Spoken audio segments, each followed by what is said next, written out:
देखो मैंने वैसे कोलरॉस लॉ एक क्लास में बता दिया था, ठीक है, तो मैं थोड़ा सा एक बार और बता रहा हूँ, इस पे क्वेश्चन आते ही आते हैं, ठीक है। और फिर मैं इसमें सेल पे जाएंगे हम, फ्यूल सेल पढ़ेंगे, थोड़ा कोरोजन पढ़ेंगे, ठीक है।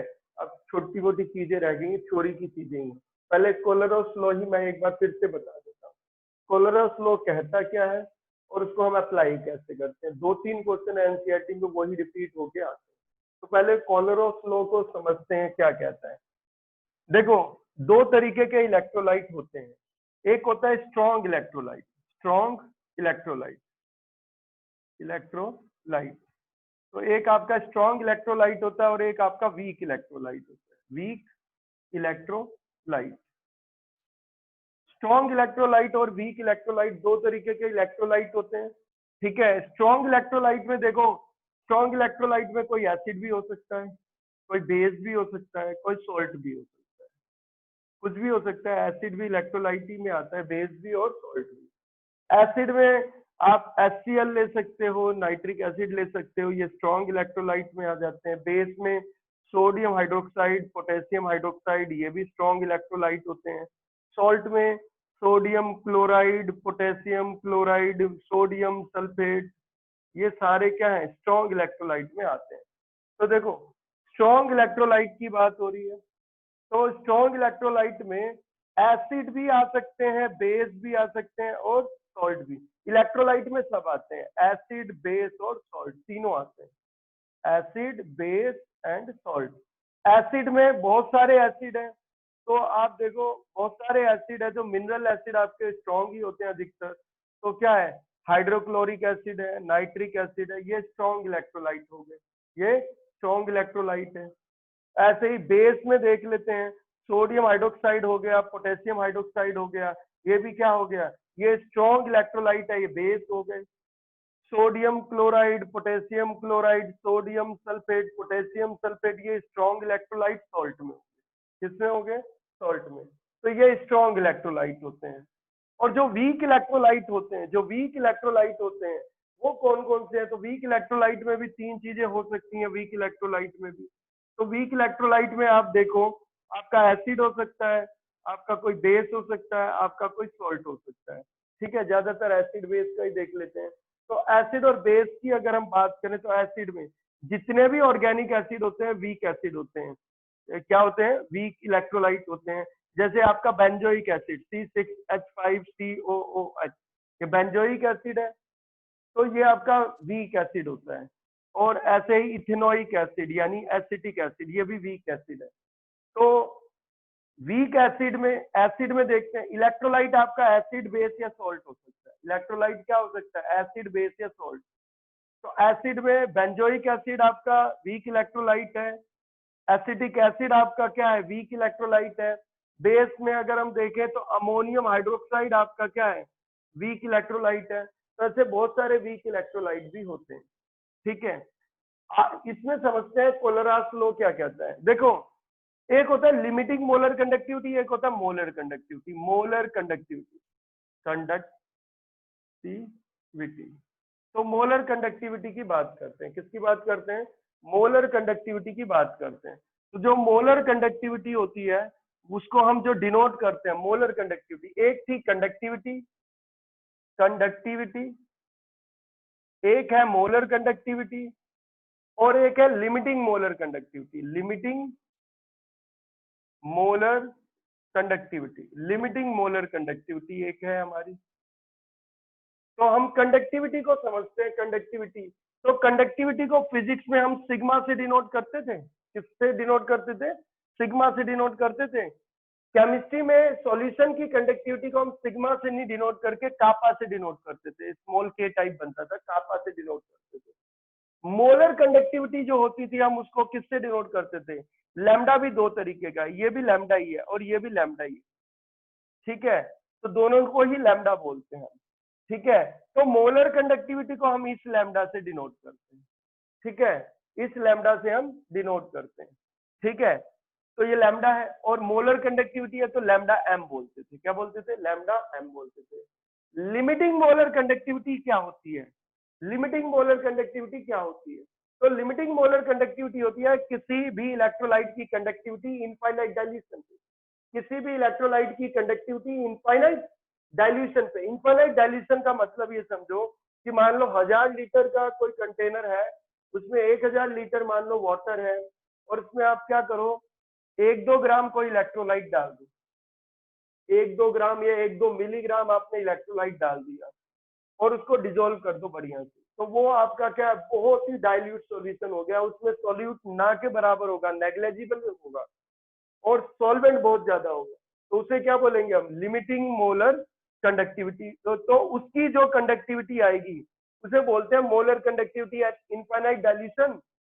मोलर कंडक्टिविटी ऐसे बोलते हैं, molar conductivity at infinite dilution, lambda M infinity ऐसे। ये लैम्डा एम क्या है, मोलर कंडक्टिविटी। लैम्डा एम क्या है, मोलर कंडक्टिविटी किस पे, इनफाइनाइट डाइल्यूशन पे, किस पे, इनफाइनाइट डाइल्यूशन पे। तो molar conductivity at infinite dilution, इसी को हम लिमिटिंग मोलर कंडक्टिविटी भी बोलते हैं। तो चाहे इंफिनिटी लगाओ चाहे जीरो लगाओ, एक ही बात है, नॉट मतलब, सॉरी। तो इसको हम ऐसे भी लिख सकते हैं, लैम्डा एम मोलर कंडक्टिविटी है, लैम्डा एम मोलर कंडक्टिविटी है, और जो लिमिटिंग मोलर कंडक्टिविटी है उसको हम लैम्डा एम नोट बोलते हैं या लैम्डा एम इंफिनिटी बोलते हैं।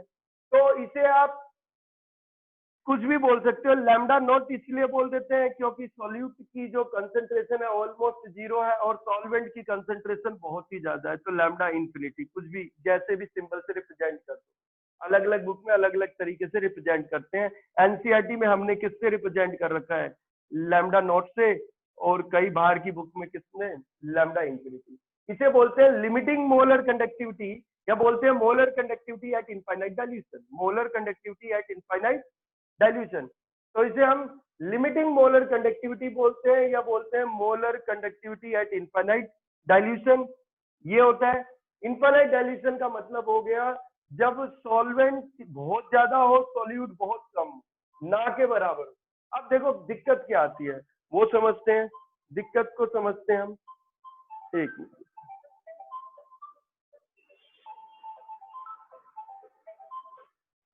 अब हम चीजें देखते हैं।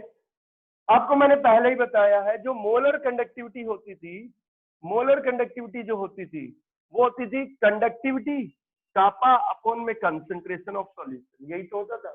जो मोलर कंडक्टिविटी होती थी लैम्डा एम, जो मोलर कंडक्टिविटी होती थी लैम्डा एम, वो क्या होती थी, कंडक्टिविटी अपॉन में कंसंट्रेशन, कंडक्टिविटी अपॉन में कंसंट्रेशन, कंडक्टिविटी अपॉन में कंसंट्रेशन सॉल्यूशन की, उसे मोलर कंडक्टिविटी बोलते थे। मोलर कंडक्टिविटी निकालना आसान है, मोलर कंडक्टिविटी आप एक्सपेरिमेंटली फाइंड कर सकते हो, बहुत आसान था, मैंने आपको बता रखा था। मोलर कंडक्टिविटी आप कंडक्टिविटी सेल से फाइंड कर सकते थे, तो मोलर कंडक्टिविटी तो आप निकाल सकते हो। लेकिन लिमिटिंग मोलर कंडक्टिविटी जो होती है वो हम जो है वो हम स्ट्रॉन्ग इलेक्ट्रोलाइट की तो निकाल सकते हैं एक्सपेरिमेंट से, पर वीक इलेक्ट्रोलाइट की हम एक्सपेरिमेंटली फाइंड आउट नहीं कर सकते। तो लिमिटिंग मोलर कंडक्टिविटी या बोलेंगे molar conductivity at infinite dilution, ये हम स्ट्रॉन्ग इलेक्ट्रोलाइट की तो एक्सपेरिमेंटली फाइंड आउट कर सकते हैं, पर वीक इलेक्ट्रोलाइट की हम एक्सपेरिमेंटली फाइंड आउट नहीं कर सकते। ठीक है, तो हम क्या करेंगे, जब हम वीक इलेक्ट्रोलाइट की limiting molar conductivity experimentally find out नहीं कर सकते तो हम क्या करेंगे, तो हमारे पास एक लॉ है जिसे कहते हैं कोलोरोस लॉ, हम उसको यूज करते हैं, उसको अप्लाई करते हैं। तो कोलोरोस लॉ क्या कहता है और उसकी एप्लीकेशन समझना बहुत जरूरी है। कोई भी इलेक्ट्रोलाइट हो, चाहे वो स्ट्रॉन्ग इलेक्ट्रोलाइट हो चाहे वो वीक इलेक्ट्रोलाइट हो, कोलोरोस लॉ ये कहता है कि उस इलेक्ट्रोलाइट के जितने भी इंडिपेंडेंट आयन होते हैं उनकी लिमिटिंग मोलर कंडक्टिविटी के सम के बराबर ही पूरे इलेक्ट्रोलाइट की लिमिटिंग मोलर कंडक्टिविटी होती है। जैसे कि मैं आपको समझाता हूँ, एक इलेक्ट्रोलाइट ले लिया हमने सोडियम क्लोराइड, इलेक्ट्रोलाइट ले लिया हमने सोडियम क्लोराइड, तो सोडियम क्लोराइड की मोलर कंडक्टिविटी की बात करते हैं तो सोडियम क्लोराइड की मोलर कंडक्टिविटी लैम्डा एम है। अब क्योंकि सोडियम क्लोराइड की बात हो रही है तो हम इसमें सोडियम क्लोराइड ही लिख देंगे NaCl। तो ये मोलर कंडक्टिविटी हो गई किसकी, NaCl, मोलर कंडक्टिविटी हो गई किसकी, NaCl की। लिमिटिंग मोलर कंडक्टिविटी के लिए क्या लिखेंगे हम, लैम्डा नॉट लिखेंगे। क्या लिखेंगे? Lambda naught. तो लिमिटिंग मोलर कंडक्टिविटी, तो सोडियम क्लोराइड ना बेटा स्ट्रॉन्ग इलेक्ट्रोलाइट है, तो इसकी लिमिटिंग मोलर कंडक्टिविटी आप एक्सपेरिमेंटली भी निकाल सकते हो और आप थ्योरी में कोलरास लॉ को यूज करके भी निकाल सकते हो। ठीक है, कोलरास लॉ कहता है कि जब सोडियम क्लोराइड पानी में जाएंगे तो दो आयन मिलेंगे, सोडियम के पॉजिटिव आयन और क्लोराइड के नेगेटिव आयन, यानी कैटायन एनायन प्रोड्यूस होंगे, आयनाइज हो जाएंगे। क्या हो जाएंगे? आयनाइज होंगे।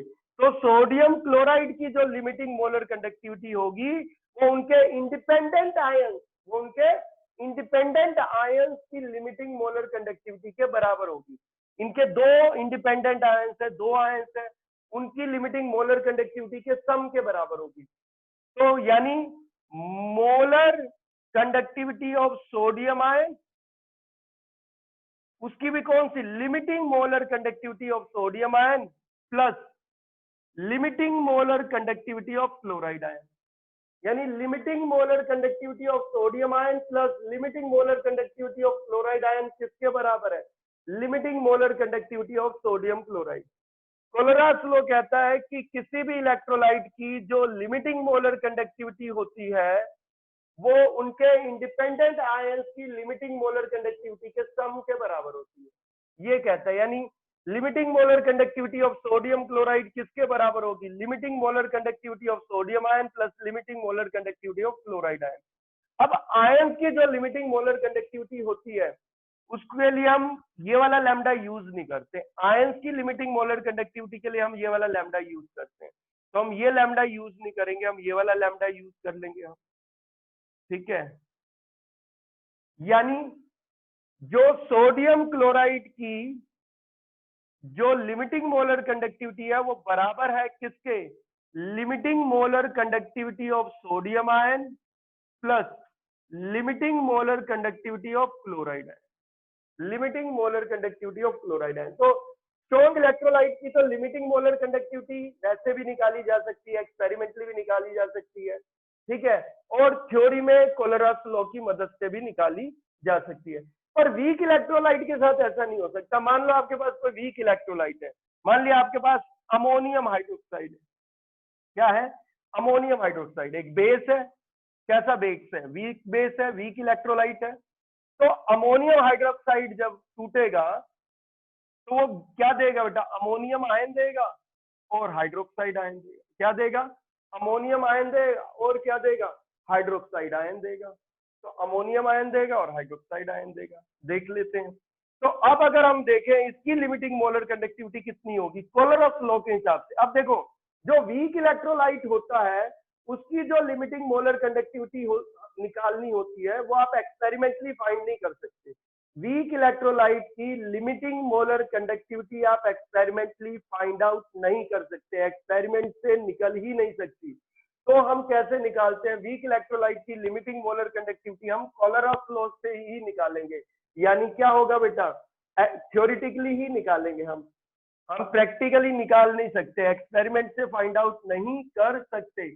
यही कोलरास लॉ को अप्लाई किया जाता है, यही कोलरास लॉ की एप्लीकेशन है कि वीक इलेक्ट्रोलाइट की अगर आपको लिमिटिंग मोलर कंडक्टिविटी चाहिए तो आपको कोलरास लॉ ही लगा के निकालनी पड़ेगी, क्योंकि उसकी एक्सपेरिमेंटली लिमिटिंग मोलर कंडक्टिविटी हम फाइंड आउट नहीं कर सकते। तो जो लिमिटिंग मोलर कंडक्टिविटी होगी किसकी? अमोनियम हाइड्रोक्साइड की। तो ये तो हुआ मोलर कंडक्टिविटी अमोनियम हाइड्रोक्साइड की, और नॉट लगा दूंगा तो क्या हो जाएगा? Limiting molar conductivity of ammonium hydroxide. क्या होगा?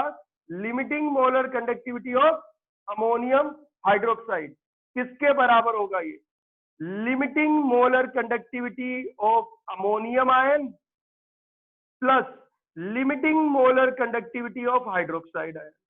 Limiting molar conductivity of ammonium ion, limiting molar conductivity of ammonium ion plus limiting molar conductivity of hydroxide, limiting molar conductivity of hydroxide ion. यानी वही कह रहा है कोलरास लॉ वाली बात ही है कि किसी भी इलेक्ट्रोलाइट की जो लिमिटिंग मोलर कंडक्टिविटी होती है वो उनके इंडिपेंडेंट आयंस की लिमिटिंग मोलर कंडक्टिविटी के सम के बराबर होती है। यानी sum of limiting molar conductivity of ammonium ion and hydroxide ion, वो लिमिटिंग मोलर कंडक्टिविटी होगी किसकी, अमोनियम हाइड्रोक्साइड की। जैसे एक और एग्जांपल ले लेते हैं, मान लिया हमारे पास कैल्शियम क्लोराइड होता है, क्या होता है, कैल्शियम क्लोराइड होता है।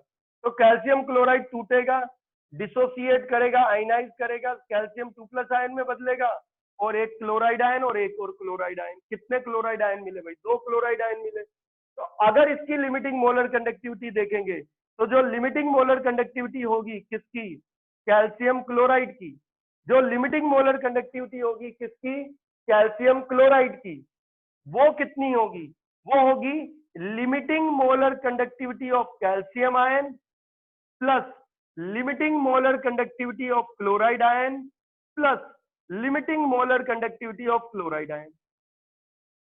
यानी लिमिटिंग मोलर कंडक्टिविटी जो कैल्शियम क्लोराइड की होगी, किसी भी इलेक्ट्रोलाइट की होगी, वो उनके इंडिपेंडेंट आयन की लिमिटिंग मोलर कंडक्टिविटी के सम के बराबर होगी। तो 2 क्लोराइड आयन है तो आप ऐसे भी लिख सकते थे डायरेक्ट 2 क्लोराइड आयन, तो इसको भी ऐसे ही लिख सकते थे, limiting molar conductivity of chloride ion plus limiting molar conductivity of chloride ion, यानी 2 times limiting molar conductivity of chloride ion.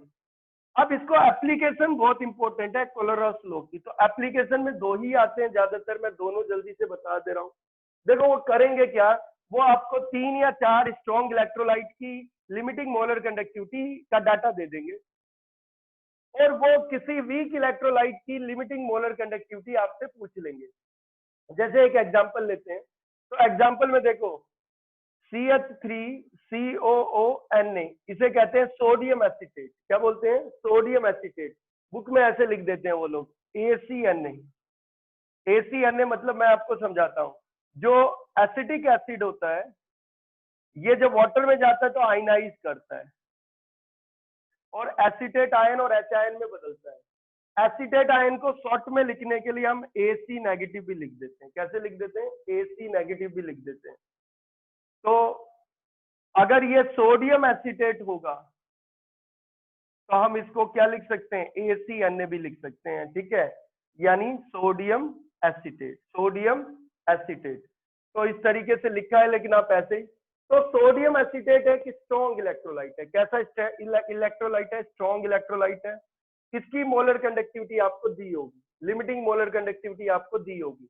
एक और ले लेते हैं, सोडियम क्लोराइड।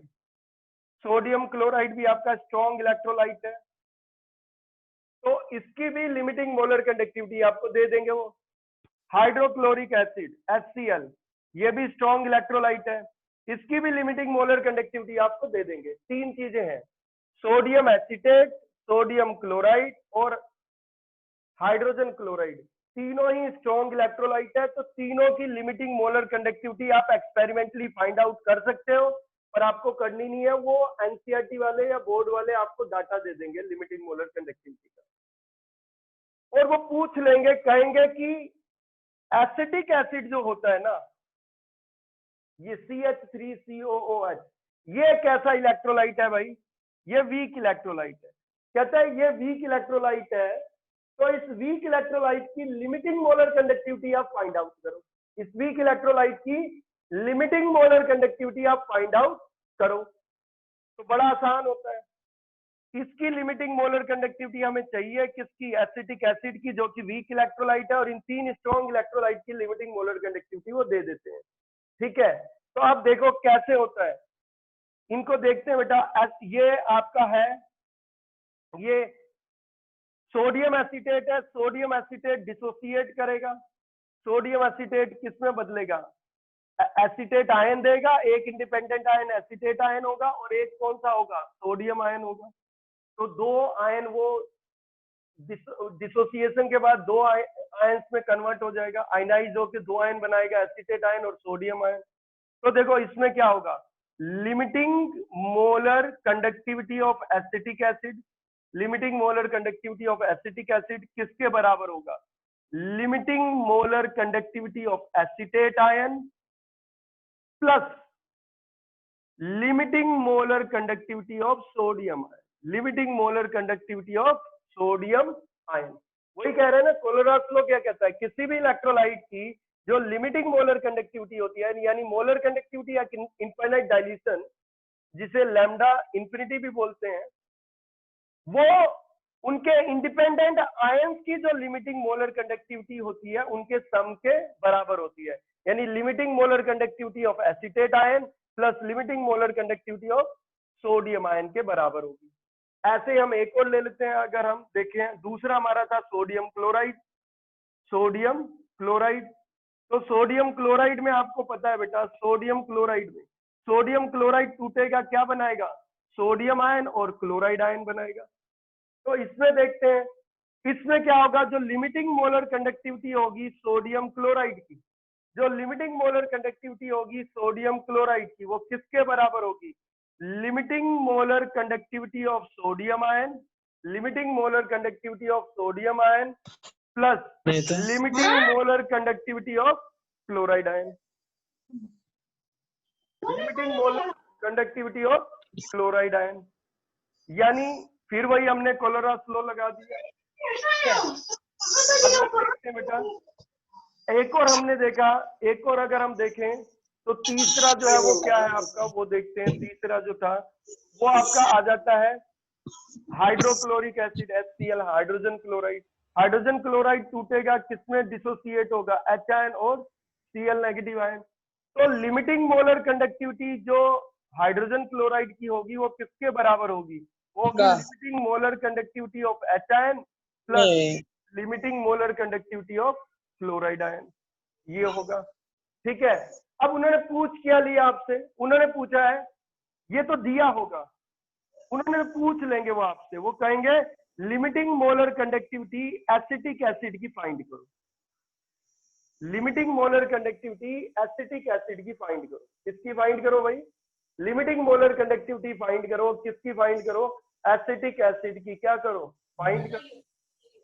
नहीं, हाइड्रोजन क्लोराइड की मोलर कंडक्टिविटी आता है ना सर, वो जो एसिटिक एसिड है तो इसमें सिर्फ Na, वो सर OH माइनस होगा ना वहाँ पे।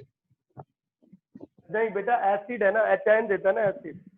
सर ये सेकंड नंबर पे आपने जो रिएक्शन वो लिखा है। अच्छा, ये यहाँ पे लिख लेना H आयन। अरे ये सोडियम एसीटेट था, मैंने वो गलती से लिख दिया, Na आयन ठीक है, वो वहां पे ये था। ठीक है, अब देखो इसमें देखते हैं बेटा, तो ये है हाइड्रोक्लोरिक एसिड, हाइड्रोजन क्लोराइड है, तो H आयन और क्लोराइड आयन की लिमिटिंग मोलर कंडक्टिविटी, ये सोडियम एसीटेट है, एसीटेट आयन और सोडियम आयन की लिमिटिंग मोलर कंडक्टिविटी है सोडियम क्लोराइड, सोडियम आयन और क्लोराइड आयन की लिमिटिंग मोलर कंडक्टिविटी। हमें पूछ क्या लिया, ये strong electrolyte hydrogen chloride, limiting molar conductivity वो दे देंगे, ये भी strong electrolyte sodium acetate, limiting molar conductivity वो दे देंगे, सोडियम एसीटेट की, और सोडियम क्लोराइड की भी लिमिटिंग मोलर कंडक्टिविटी दे देंगे। हाइड्रोजन क्लोराइड, सोडियम एसीटेट और सोडियम क्लोराइड तीनों स्ट्रॉन्ग इलेक्ट्रोलाइट है, इनकी लिमिटिंग मोलर कंडक्टिविटी वो हमें दे देंगे, क्योंकि ये डाटा वो एक्सपेरिमेंटली निकाला जा सकता है, क्योंकि ये स्ट्रॉन्ग इलेक्ट्रोलाइट की लिमिटिंग मोलर कंडक्टिविटी आप एक्सपेरिमेंट से निकाल सकते हो। लेकिन एसिटिक एसिड की लिमिटिंग मोलर कंडक्टिविटी हम चाह के भी एक्सपेरिमेंट से फाइंड आउट नहीं कर सकते, तो एक्सपेरिमेंटली तो निकल नहीं सकती, तो कोलरस लॉ को अप्लाई करके ही हम लिमिटिंग मोलर कंडक्टिविटी निकाल सकते हैं। देखते हैं बेटा, ये हमें फाइंड करना है, ये हमारी एम, ये हमारी एम है, हमें ये फाइंड करना है, limiting molar conductivity acetic acid की फाइंड करनी है। अप्लाई करेंगे कोलरस लॉ की एप्लीकेशन के हिसाब से, हम उसको अप्लाई करते हैं लॉ को, तो क्या होगा, जो लिमिटिंग मोलर कंडक्टिविटी होगी एसिटिक एसिड की वो क्या होगी, limiting molar conductivity of acetate ion और plus limiting molar conductivity of H ion.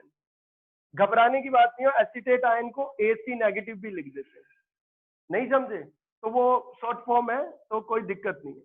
तो लिमिटिंग मोलर कंडक्टिविटी जो है वो एसीटेट आयन और H आयन, तो limiting molar conductivity of acetic acid जो होगा वो क्या होगा, sum of limiting molar conductivity of acetate ion plus H ion, ये है। अब देखो ये तीन इक्वेशन थी, ये कौन सी इक्वेशन है, फर्स्ट, ये कौन सी है सेकंड, ये कौन सी है भाई थर्ड, यही है। एक काम करते हैं बेटा, यानी अगर आयन की लिमिटिंग मोलर कंडक्टिविटी मिल जाए, एसीटेट आयन की लिमिटिंग मोलर कंडक्टिविटी मिल जाए और H आयन की लिमिटिंग मोलर कंडक्टिविटी मिल जाए, तो दोनों का सम कर दूंगा तो लिमिटिंग मोलर कंडक्टिविटी मिल जाएगी, किसकी, एसिटिक एसिड की मिल जाएगी। तो हम वही काम कर रहे हैं, हम एसीटेट आयन तो यहां से मिल जाएगा हमें सेकंड इक्वेशन से, ये एसीटेट आयन है, या इसकी लिमिटिंग मोलर कंडक्टिविटी निकाल लेंगे। और HN ये रहे, यहां से हम लिमिटिंग मोलर कंडक्टिविटी निकाल लेंगे किसकी, यहां से हम लिमिटिंग मोलर कंडक्टिविटी निकाल लेंगे किसकी, HN की। तो निकालते हैं, ये limiting molar conductivity of chloride ion इधर जाएगा तो क्या हो जाएगा, minus limiting molar conductivity of chloride ion. ये फर्स्ट इक्वेशन से आ गया। ऐसे ही यहां से limiting molar conductivity sodium ion की इधर जाएगी तो माइनस हो जाएगा, minus limiting molar conductivity of sodium ion, ये हो जाएगा। ये लिमिटिंग मोलर कंडक्टिविटी आ गई। तो अब देखो इन दोनों आयन की निकाल तो ली मैंने। एसीटेट आयन की लिमिटिंग मोलर कंडक्टिविटी ये रहा, सोडियम एसीटेट की limiting molar conductivity minus sodium ion की limiting molar conductivity, H ion की limiting molar conductivity, hydrogen chloride की limiting molar conductivity minus chloride ion की लिमिटिंग मोलर कंडक्टिविटी। वैल्यू डालते हैं बेटा, एसीटेट आयन की यहाँ पे लिमिटिंग मोलर कंडक्टिविटी की वैल्यू ये आई है ना, ये पूरी वैल्यू आई है, पूरी वैल्यू डालते हैं। कितनी आई है ये वैल्यू डालो, कितना है, limiting molar conductivity of acetate sodium acetate minus limiting molar conductivity of sodium ion, ठीक है, प्लस अब एच, ठीक है, अब एच आयन की लिमिटिंग मोलर कंडक्टिविटी डालो, एच आयन की लिमिटिंग मोलर कंडक्टिविटी ये रही, तो एच आयन की लिमिटिंग मोलर कंडक्टिविटी डाल दो, यहाँ डाल दो, यानी limiting molar conductivity of hydrogen chloride minus limiting molar conductivity of chloride ion, ये हो गया। सॉल्व करते हैं इसको, तो सॉल्व करो, ब्रैकेट हटा लो, ये लो ब्रैकेट हटा लेते हैं, ये है कितना आ जाएगा, ये आ जाएगा बेटा limiting molar conductivity of acetic acid equal to क्या होगा, limiting molar conductivity of sodium acetate plus limiting molar conductivity of hydrogen chloride minus limiting molar conductivity of sodium ion minus limiting molar conductivity of chloride ion, ये आ गया। अब यहाँ से एक चीज देखते हैं बेटा, क्या कॉमन ले सकते हो इन दोनों में से, इनमें से माइनस कॉमन ले लो, क्या कॉमन ले लो, माइनस कॉमन ले लो, तो जब माइनस कॉमन लोगे तो यहाँ प्लस आ जाएगा, ये लो। और limiting molar conductivity sodium ion की plus limiting molar conductivity chloride ion की, ये किसके बराबर है, ये लिमिटिंग मोलर कंडक्टिविटी है किसके बराबर, सोडियम क्लोराइड, तो इन दोनों का सम क्या होगा, ये हो जाएगी limiting molar conductivity of sodium chloride, limiting molar conductivity of sodium chloride. तो देखो यानी सोडियम एसीटेट की लिमिटिंग मोलर कंडक्टिविटी में हाइड्रोजन क्लोराइड की लिमिटिंग मोलर कंडक्टिविटी ऐड करो और इसमें से सोडियम क्लोराइड की लिमिटिंग मोलर कंडक्टिविटी माइनस कर दो, आपको क्या मिल जाएगी, लिमिटिंग मोलर कंडक्टिविटी मिल जाएगी एसिटिक एसिड की। और एसिटिक एसिड की लिमिटिंग मोलर कंडक्टिविटी एक्सपेरिमेंट से निकालना इम्पॉसिबल है, वीक इलेक्ट्रोलाइट की लिमिटिंग मोलर कंडक्टिविटी आप एक्सपेरिमेंटली फाइंड आउट नहीं कर सकते। तो एनसीईआरटी में इसकी वैल्यू दे रखी है, पर वैल्यू डाल दे रहा हूँ, एक मिनट बेटा, एक मिनट, मैं एक बार वैल्यू डाल के जल्दी से बताता हूँ, फिर जिसका डाउट होगा फिर बात करते हैं, एक मिनट में वैल्यू डाल दूँ, ठीक है। तो देखो सबकी वैल्यू दे रखी है इन्होंने, लिमिटिंग मोलर कंडक्टिविटी में सबकी वैल्यू दे रखी है। सोडियम क्लोराइड की दे रखी है, सोडियम क्लोराइड की दे रखी है 126.4 साइमन सेंटीमीटर स्क्वायर पर मोल, ठीक है। उसके बाद हाइड्रोजन क्लोराइड की दे रखी है, हाइड्रोजन क्लोराइड की दे रखी है 425.9, ठीक है, साइमन सेंटीमीटर स्क्वायर पर मोल। और सोडियम एसीटेट की उन्होंने ऐसे लिख रखा है, सोडियम एसीटेट को NaAC, ये एसीटेट ही होता है, ऐसे लिखो चाहे आप ऐसे लिखो, सोडियम एसीटेट को कोई दिक्कत वाली बात नहीं है। और सोडियम आयन हटा दोगे तो एसीटेट आयन आप ऐसे भी लिख सकते हो, आपकी मर्जी है। तो सोडियम एसीटेट का जो लिमिटिंग मोलर कंडक्टिविटी है वो दे रखी है, कितनी दे रखी है, वो दे रखी है 91.0, ये दे रखी है। आप इनको सॉल्व कर लो, तो सबको सॉल्व करो, इन दोनों को ऐड करके माइनस करोगे तो ये वैल्यू आ जाएगी कितनी, मैं तो एनसीईआरटी की वैल्यू दिखा दे रहा हूँ, कौन कैलकुलेट करे टाइम वेस्ट करके, 390.5 साइमन सेंटीमीटर स्क्वायर पर मोल, ये लिमिटिंग मोलर कंडक्टिविटी आ जाएगी किसकी, एसिटिक एसिड की, जो कि हमने कोलरास लॉ से निकाली है। एक्सपेरिमेंटली निकालना तो इम्पॉसिबल है, क्योंकि वीक इलेक्ट्रोलाइट की आप experimentally limiting molar conductivity find out नहीं कर सकते। नोट लगाते हैं तो इन्फिनिटी लगाओ, या तो क्या लगाओ, नोट लगाओ। हाँ पूछ बेटा, कमल क्या कह रहा था। सर सर ऐसा क्यों होता है कि सर वीक इलेक्ट्रोलाइट की क्यों नहीं फाइंड कर सकते सर एक्सपेरिमेंटली हम? वीक इलेक्ट्रोलाइट की एक्सपेरिमेंटली जब फाइंड करेगा ना, अभी जब मैं ग्राफ बताऊंगा ना जी इसका सर। वीक का और स्ट्रॉन्ग का, तो उसमें ही ये डिस्कस हो जाएगा, ठीक है। ओके तो सर। अभी मैं ये भी मैं रिपीट कर रहा हूँ, ये आज वाली जो ये क्लास थोड़ा सा इसका हिस्सा ना रिपीट हो रहा है, ये मैं करा चुका हूँ, ठीक जी है। सर। सर कोलरास वाली में मैंने ली थी, नहीं थी ना क्लास सर। अच्छा तूने नहीं ली होगी, वैसे ये रिपीटेशन है, कई बच्चों ने ली होगी, उन्हें पता होगा। बस जी मैं सर। थोड़ा बहुत रिपीट कर रहा हूँ, फिर मैं वो कराना फ्यूल सेल कराना है मुझे, ठीक है। जी सर। बाकी उसमें बता दूंगा, जब ग्राफ होगा ना तब बता दूंगा। ओके। अब अगला देख लेते हैं बेटा, तो ये अगला देखते हैं, एक और तरीके से हम देखते हैं, बहुत आसान होता है, देखते हैं उसमें। जैसे अगर मान लो ऐसे हैं स्ट्रॉन्ग में, एक और ले लेते हैं हम, जैसे कि अमोनियम क्लोराइड। तो भाई अमोनियम क्लोराइड तो स्ट्रॉन्ग इलेक्ट्रोलाइट होता है। अमोनियम क्लोराइड क्या होता है? स्ट्रॉन्ग इलेक्ट्रोलाइट है।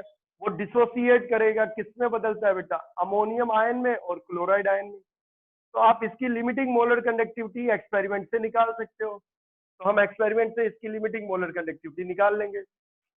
और कोलरास लॉ के हिसाब से क्या होगी? जो लिमिटिंग मोलर कंडक्टिविटी होगी अमोनियम क्लोराइड की, जो लिमिटिंग मोलर कंडक्टिविटी होगी अमोनियम क्लोराइड की, वो किसके बराबर होगी? वो होगी, मैंने पहले ही बताया, कोलरास लॉ क्या कह रहा है कि लिमिटिंग मोलर कंडक्टिविटी किसी भी इलेक्ट्रोलाइट की उसके आयंस की लिमिटिंग मोलर कंडक्टिविटी के सम के बराबर होगी। जो इंडिपेंडेंट आयंस उसमें मिले हैं उनकी आयंस की लिमिटिंग मोलर कंडक्टिविटी के सम के बराबर होगी। यानी किसी भी इलेक्ट्रोलाइट की जो लिमिटिंग मोलर कंडक्टिविटी है वो उनके इंडिपेंडेंट आयन की लिमिटिंग मोलर कंडक्टिविटी के सम के बराबर है। यानी limiting molar conductivity of ammonium ion plus limiting molar conductivity of chloride ion, limiting molar conductivity of chloride ion. ऐसे एक और देख लेते हैं। तो ये स्ट्रॉन्ग इलेक्ट्रोलाइट था, ठीक है। एक और देखते हैं, जैसे आपके पास आ गया मान लो सोडियम हाइड्रोक्साइड आ गया। क्या आ गया? Sodium hydroxide. तो सोडियम हाइड्रोक्साइड भी आपका स्ट्रॉन्ग इलेक्ट्रोलाइट होता है। अरे सोडियम हाइड्रोक्साइड भी क्या होता है? स्ट्रॉन्ग इलेक्ट्रोलाइट होता है। सोडियम हाइड्रोक्साइड स्ट्रॉन्ग इलेक्ट्रोलाइट होता है, डिसोसिएट करता है, किसमें बदलता है बेटा? सोडियम आयन में बदलता है। और किसमें बदलता है? हाइड्रोक्साइड आयन में बदलता है। सोडियम आयन में बदलता है और किसमें बदलता है? हाइड्रोक्साइड आयन में बदलता है।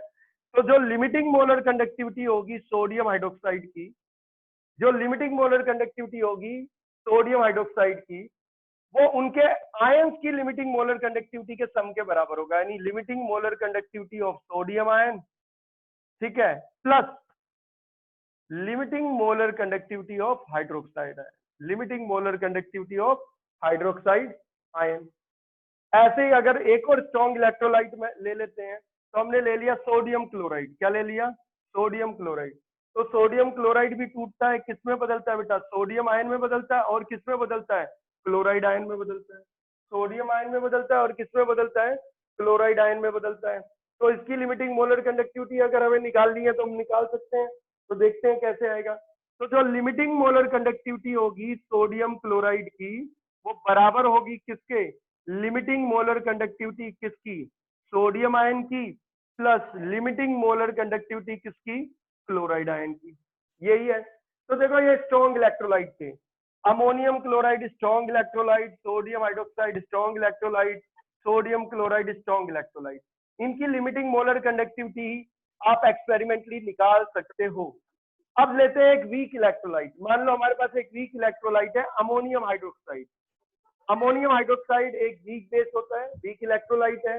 इसकी लिमिटिंग मोलर कंडक्टिविटी मान लो फाइंड आउट करना चाहते हैं, ये हमारा मोटिव है, एम है। तो अमोनियम हाइड्रोक्साइड टूटेगा, किसमें बदलेगा बेटा? अमोनियम आयन में और हाइड्रोक्साइड आयन में, अमोनियम आयन में और हाइड्रोक्साइड आयन में। तो जो लिमिटिंग मोलर कंडक्टिविटी होगी किसकी? अमोनियम हाइड्रोक्साइड की। जो लिमिटिंग मोलर कंडक्टिविटी होगी किसकी? अमोनियम हाइड्रोक्साइड की, वो किसके बराबर होगी?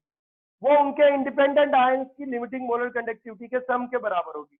यानी sum of limiting molar conductivity of ammonium ion and limiting molar conductivity of hydroxide ion. यही है। तो ये हमारी एम है, ये हमारी क्या है? एम है। हमें लिमिटिंग मोलर कंडक्टिविटी निकालनी है अमोनियम हाइड्रोक्साइड की। वो वीक इलेक्ट्रोलाइट है, आप एक्सपेरिमेंटली निकाल नहीं सकते, आप एक्सपेरिमेंटली निकाल नहीं सकते। तो ये तीन स्ट्रॉन्ग इलेक्ट्रोलाइट थे, इनकी आप एक्सपेरिमेंटली वैल्यू फाइंड कर सकते थे।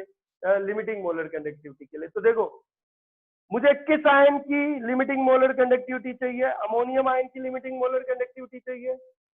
ये आपकी फर्स्ट इक्वेशन, ये आपकी सेकंड इक्वेशन, ये आपकी थर्ड इक्वेशन और ये आपकी एम है। अरे ये आपकी क्या है? एम है भाई, ये गिवन होगा।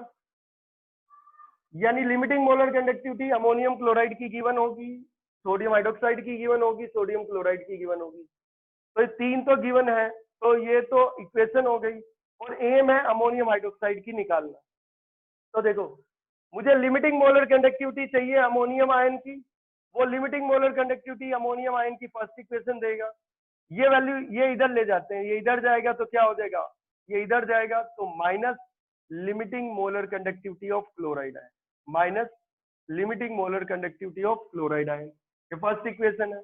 तो ये अमोनियम आयन की लिमिटिंग मोलर कंडक्टिविटी आ गई, इसमें डाल दो, डाल देते हैं हम। कितना आ जाएगा बेटा?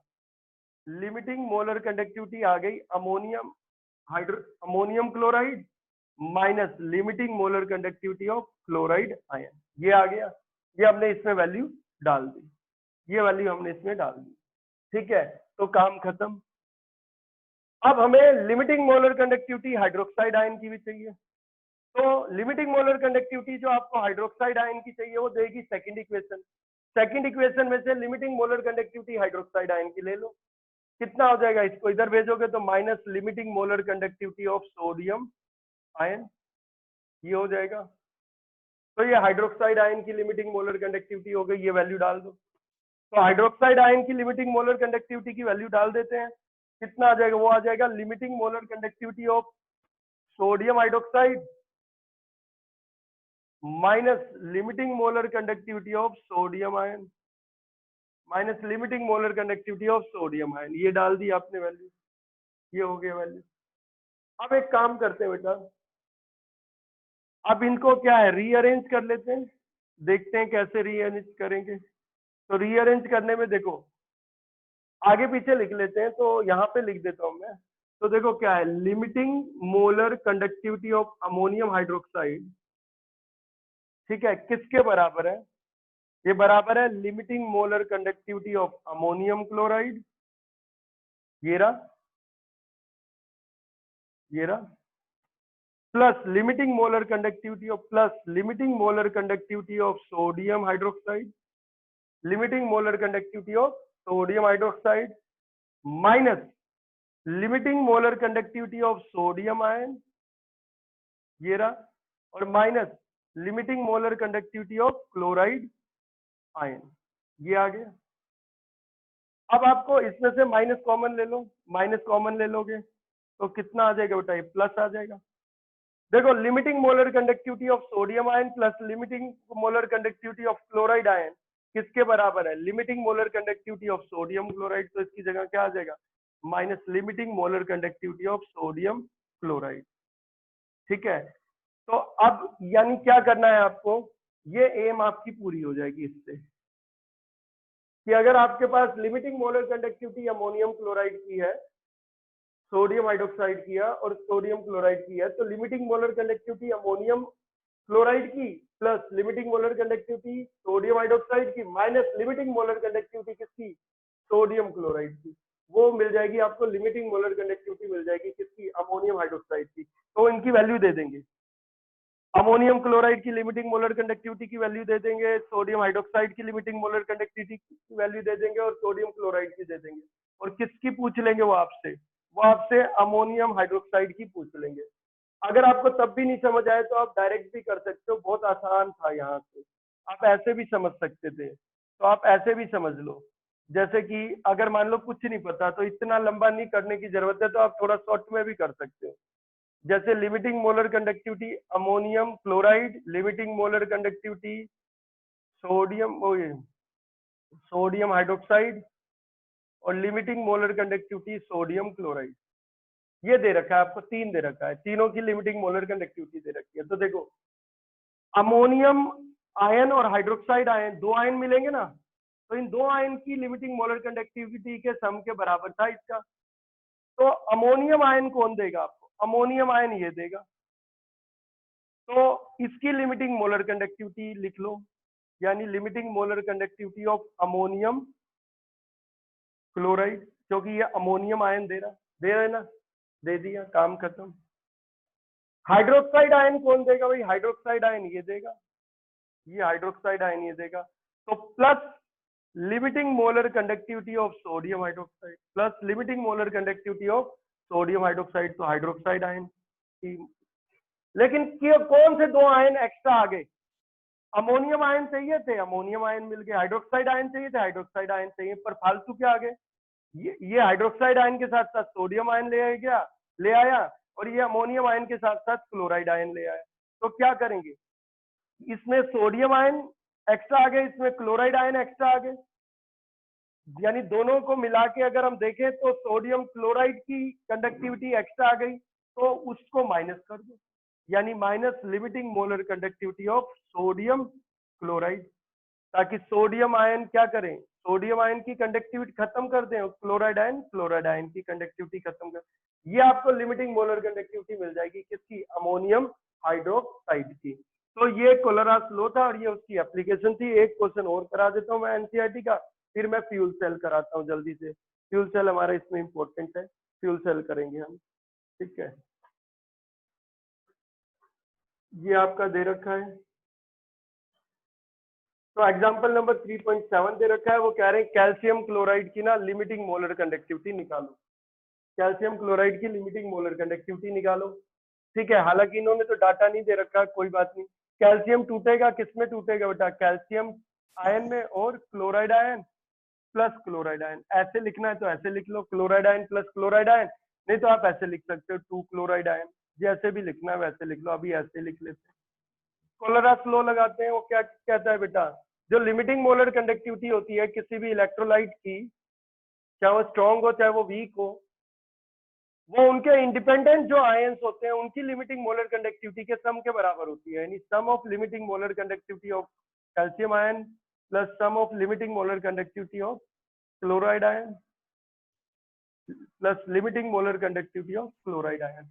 आप ऐसे भी लिख सकते थे, क्लोराइड आयन 2 बार थे तो 2 टाइम्स क्लोराइड आयन। तो आप ऐसे लिख सकते थे limiting molar conductivity of chloride ion के कितने टाइम्स? 2 टाइम्स। कितने टाइम्स? 2 टाइम्स। ऐसे भी लिख सकते हो।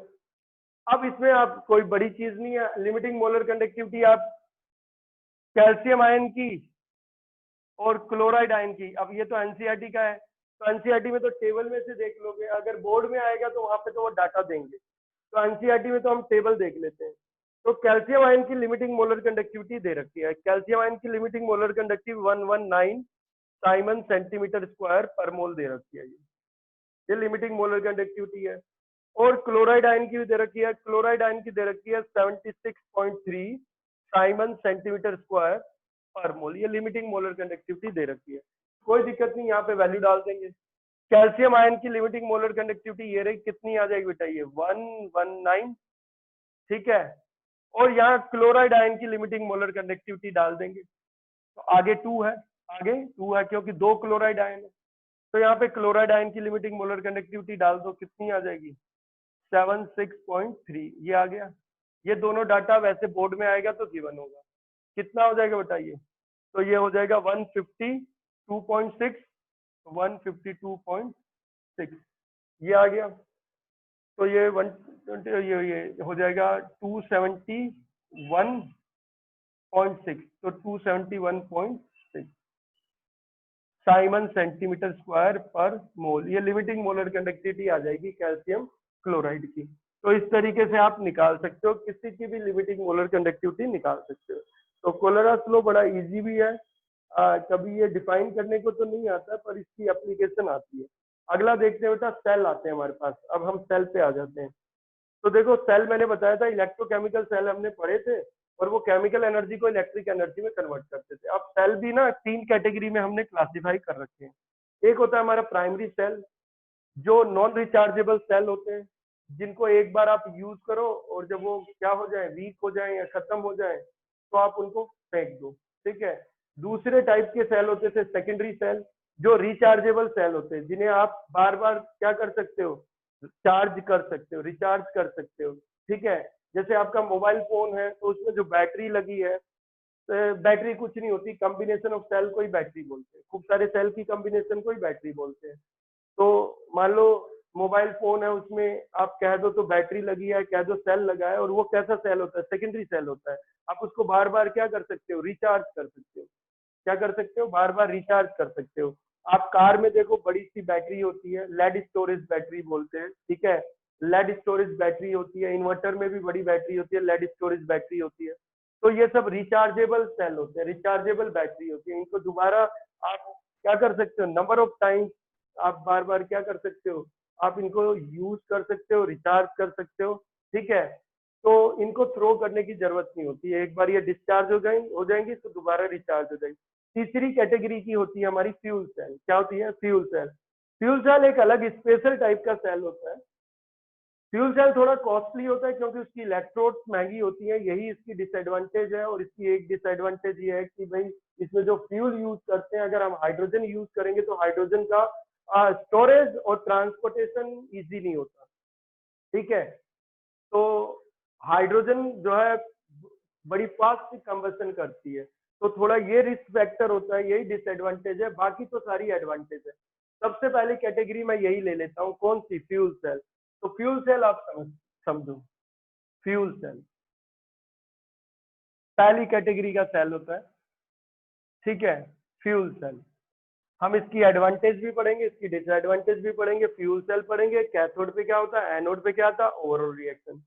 यानी सेल पढ़ना है, सेल पढ़ना है, सेल में कैथोड पे क्या रिएक्शन, एनोड पे क्या रिएक्शन, और आपका ओवरऑल क्या रिएक्शन, और इसकी एडवांटेज और डिसएडवांटेज। तो फ्यूल सेल को समझते हैं कैसे होता है। तो फ्यूल सेल में देखो ऐसे एक कंटेनर होता है, एक बड़ा सा हमारा क्या होता है, कंटेनर होता है। तो फ्यूल सेल में एक बड़ा सा हमारा एक कंटेनर होता है। तो ये कंटेनर है, किसी भी चीज का कंटेनर हो सकता है, ठीक है, प्लास्टिक या स्टील का, किसी भी चीज का कंटेनर हो सकता है। इसके अंदर क्या होता है बेटा, इसके अंदर हम 3 कंपार्टमेंट बनाते हैं, 3 कंपार्टमेंट बनाते हैं। कंपार्टमेंट बनाने के लिए बीच में एक प्लेट डाल देते हैं। पर ये जो प्लेट है ये मेटल की प्लेट नहीं होती, ये जो प्लेट है ये मेटल की प्लेट नहीं है, ये इलेक्ट्रोड है। क्या है ये, इलेक्ट्रोड है। ये पोरस इलेक्ट्रोड है। कैसी इलेक्ट्रोड है, पोरस। मटका देखा है, तो मटका जो होता है, मिट्टी का जो मटका है, उसमें अगर आप देखो तो फाइन पोर्स होते हैं, उसमें से वाटर मॉलिक्यूल्स क्या कर सकते हैं, इवेपोरेट कर सकते हैं, वाटर इवेपोरेट कर सकता है, तो वो पोरस होता है। क्या होता है, पोरस होता है। तो ऐसे ही हमने एक पोरस इलेक्ट्रोड डाल दी, पोरस इलेक्ट्रोड की रोड नहीं डाली, पोरस इलेक्ट्रोड की प्लेट डाल दी, पोरस इलेक्ट्रोड की प्लेट डाल दी। एक और यहाँ पे प्लेट डालेंगे, ये भी पोरस इलेक्ट्रोड की क्या डाल देंगे, प्लेट डाल देंगे। तो ये भी पोरस इलेक्ट्रोड की क्या डाल दी हमने, प्लेट डाल दी। तो ये भी पोरस इलेक्ट्रोड की प्लेट है। तो देखो एक बड़ा सा हमारा कंटेनर था, एक बड़ा सा हमारा कंटेनर था, और इस कंटेनर में हमने इलेक्ट्रोड डाली हैं, पर वो इलेक्ट्रोड की रोड नहीं डाली है, इलेक्ट्रोड की प्लेट डाली है। प्लेट इसलिए ताकि सरफेस एरिया ज्यादा रहे, इलेक्ट्रोड का सरफेस एरिया ज्यादा रहे, तो इलेक्ट्रोड की प्लेट डाली है। और इस वजह से भी डाली है ताकि 3 कंपार्टमेंट बन जाए, 3 कंपार्टमेंट बन जाए, फर्स्ट कंपार्टमेंट, सेकंड कंपार्टमेंट और थर्ड कंपार्टमेंट, 3 कंपार्टमेंट आपके बन जाए। तो ध्यान देना, एक बड़ा सा कंटेनर था, उसमें एक प्लेट डाली, दूसरी प्लेट डाली, कितने कंपार्टमेंट बन गए, 3 कंपार्टमेंट बन गए। पर बीच वाली जो ये प्लेट है, ये प्लेट इलेक्ट्रोड्स हैं। क्या है ये, इलेक्ट्रोड्स हैं। तो ये इलेक्ट्रोड्स हैं, तो ये आपकी इलेक्ट्रोड्स है। कैसी इलेक्ट्रोड्स हैं, पोरस इलेक्ट्रोड्स होती हैं। ये इलेक्ट्रोड्स अलग तरीके से बनाई जाती है। इन इलेक्ट्रोड में कैटलिस्ट भी होते हैं। क्या होते हैं, कैटलिस्ट भी होते हैं। जो कैटलिस्ट होते हैं वो इनमें महंगे वाले कैटलिस्ट होते हैं, एक्सपेंसिव कैटलिस्ट होते हैं, जैसे प्लेटिनम, पैलेडियम, निकिल, ये सब होते हैं, ये सब हम यूज करते हैं। तो वैसे भी ध्यान देना बेटा कि कैटलिस्ट जो होते हैं, वैसे हाइड्रोजन के लिए ज्यादातर हम कैटलिस्ट जो यूज करते हैं वो प्लेटिनम, पैलेडियम और निकिल यूज करते हैं। क्या यूज करते हैं, प्लेटिनम, पैलेडियम और निकिल यूज करते हैं। तो ये एक्सपेंसिव होते हैं, तो हम प्लेटिनम, पैलेडियम या निकिल की के कैटलिस्ट यूज करते हैं, ठीक है। दूसरे कैटलिस्ट भी यूज करते हैं और पोरस इलेक्ट्रोड बनाते हैं। क्या बनाते हैं? पोरस इलेक्ट्रोड बनाते हैं। फ्यूल सेल की डिसएडवांटेज यहीं छुपी हुई है। फ्यूल सेल की जो डिसएडवांटेज है वो ये है कि ये एक्सपेंसिव है, और ये एक्सपेंसिव इसलिए है क्योंकि इलेक्ट्रोड्स एक्सपेंसिव है, और इलेक्ट्रोड्स एक्सपेंसिव इसलिए है कि उसमें एक्सपेंसिव कैटलिस्ट डाले होते हैं। जो कैटलिस्ट होते हैं उसमें एक्सपेंसिव होते हैं, क्योंकि प्लेटिनम पैलेडियम जो होते हैं ये एक्सपेंसिव होते हैं। ये एज ए कैटलिस्ट उसमें क्या करते हैं, हम यूज करते हैं। तो ये जो इलेक्ट्रोड्स हैं ये किसकी हैं? मान लो इसमें प्लेटिनम डाला हुआ है या पैलेडियम डाला हुआ है, और प्लेटिनम पैलेडियम का भी पाउडर डाला होता है, ठीक है, और पोरस इलेक्ट्रोड बनाई होती है ताकि सरफेस एरिया ज्यादा रहे, ताकि सरफेस एरिया ज्यादा रहे। आप समझते हैं? तो मैंने आपको बताया ये जो इलेक्ट्रोड्स हैं ये पोरस इलेक्ट्रोड्स हैं, ठीक है, इनमें फाइन पोर्स होते हैं, और ये इलेक्ट्रोड जो होती हैं वो कैटलिस्ट की बनाई जाती हैं। पाउडर कैटलिस्ट यूज करते हैं, प्लेटिनम पैलेडियम या निकल यूज करते हैं। अब देखो यहाँ से होता क्या, फ्यूल सेल में होता क्या है। तो फ्यूल सेल में यहाँ एक पाइप लगी होती है, तो ये एक पाइप या ट्यूब होती है, तो यहाँ से फ्यूल जाता है। क्या जाता है? फ्यूल जाता है, ठीक है। यहाँ पे भी एक पाइप लगी होती है थर्ड कंपार्टमेंट में। ये किस कंपार्टमेंट में?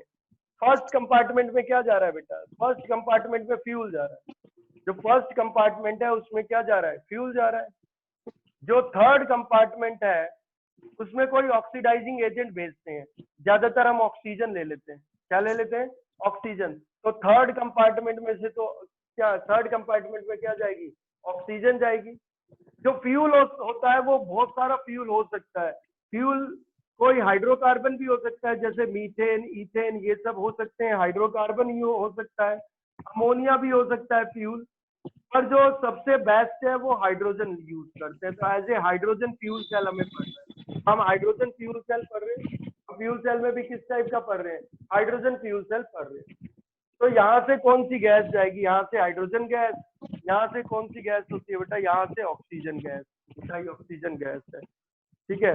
तो यहाँ से डाई ऑक्सीजन गैस है।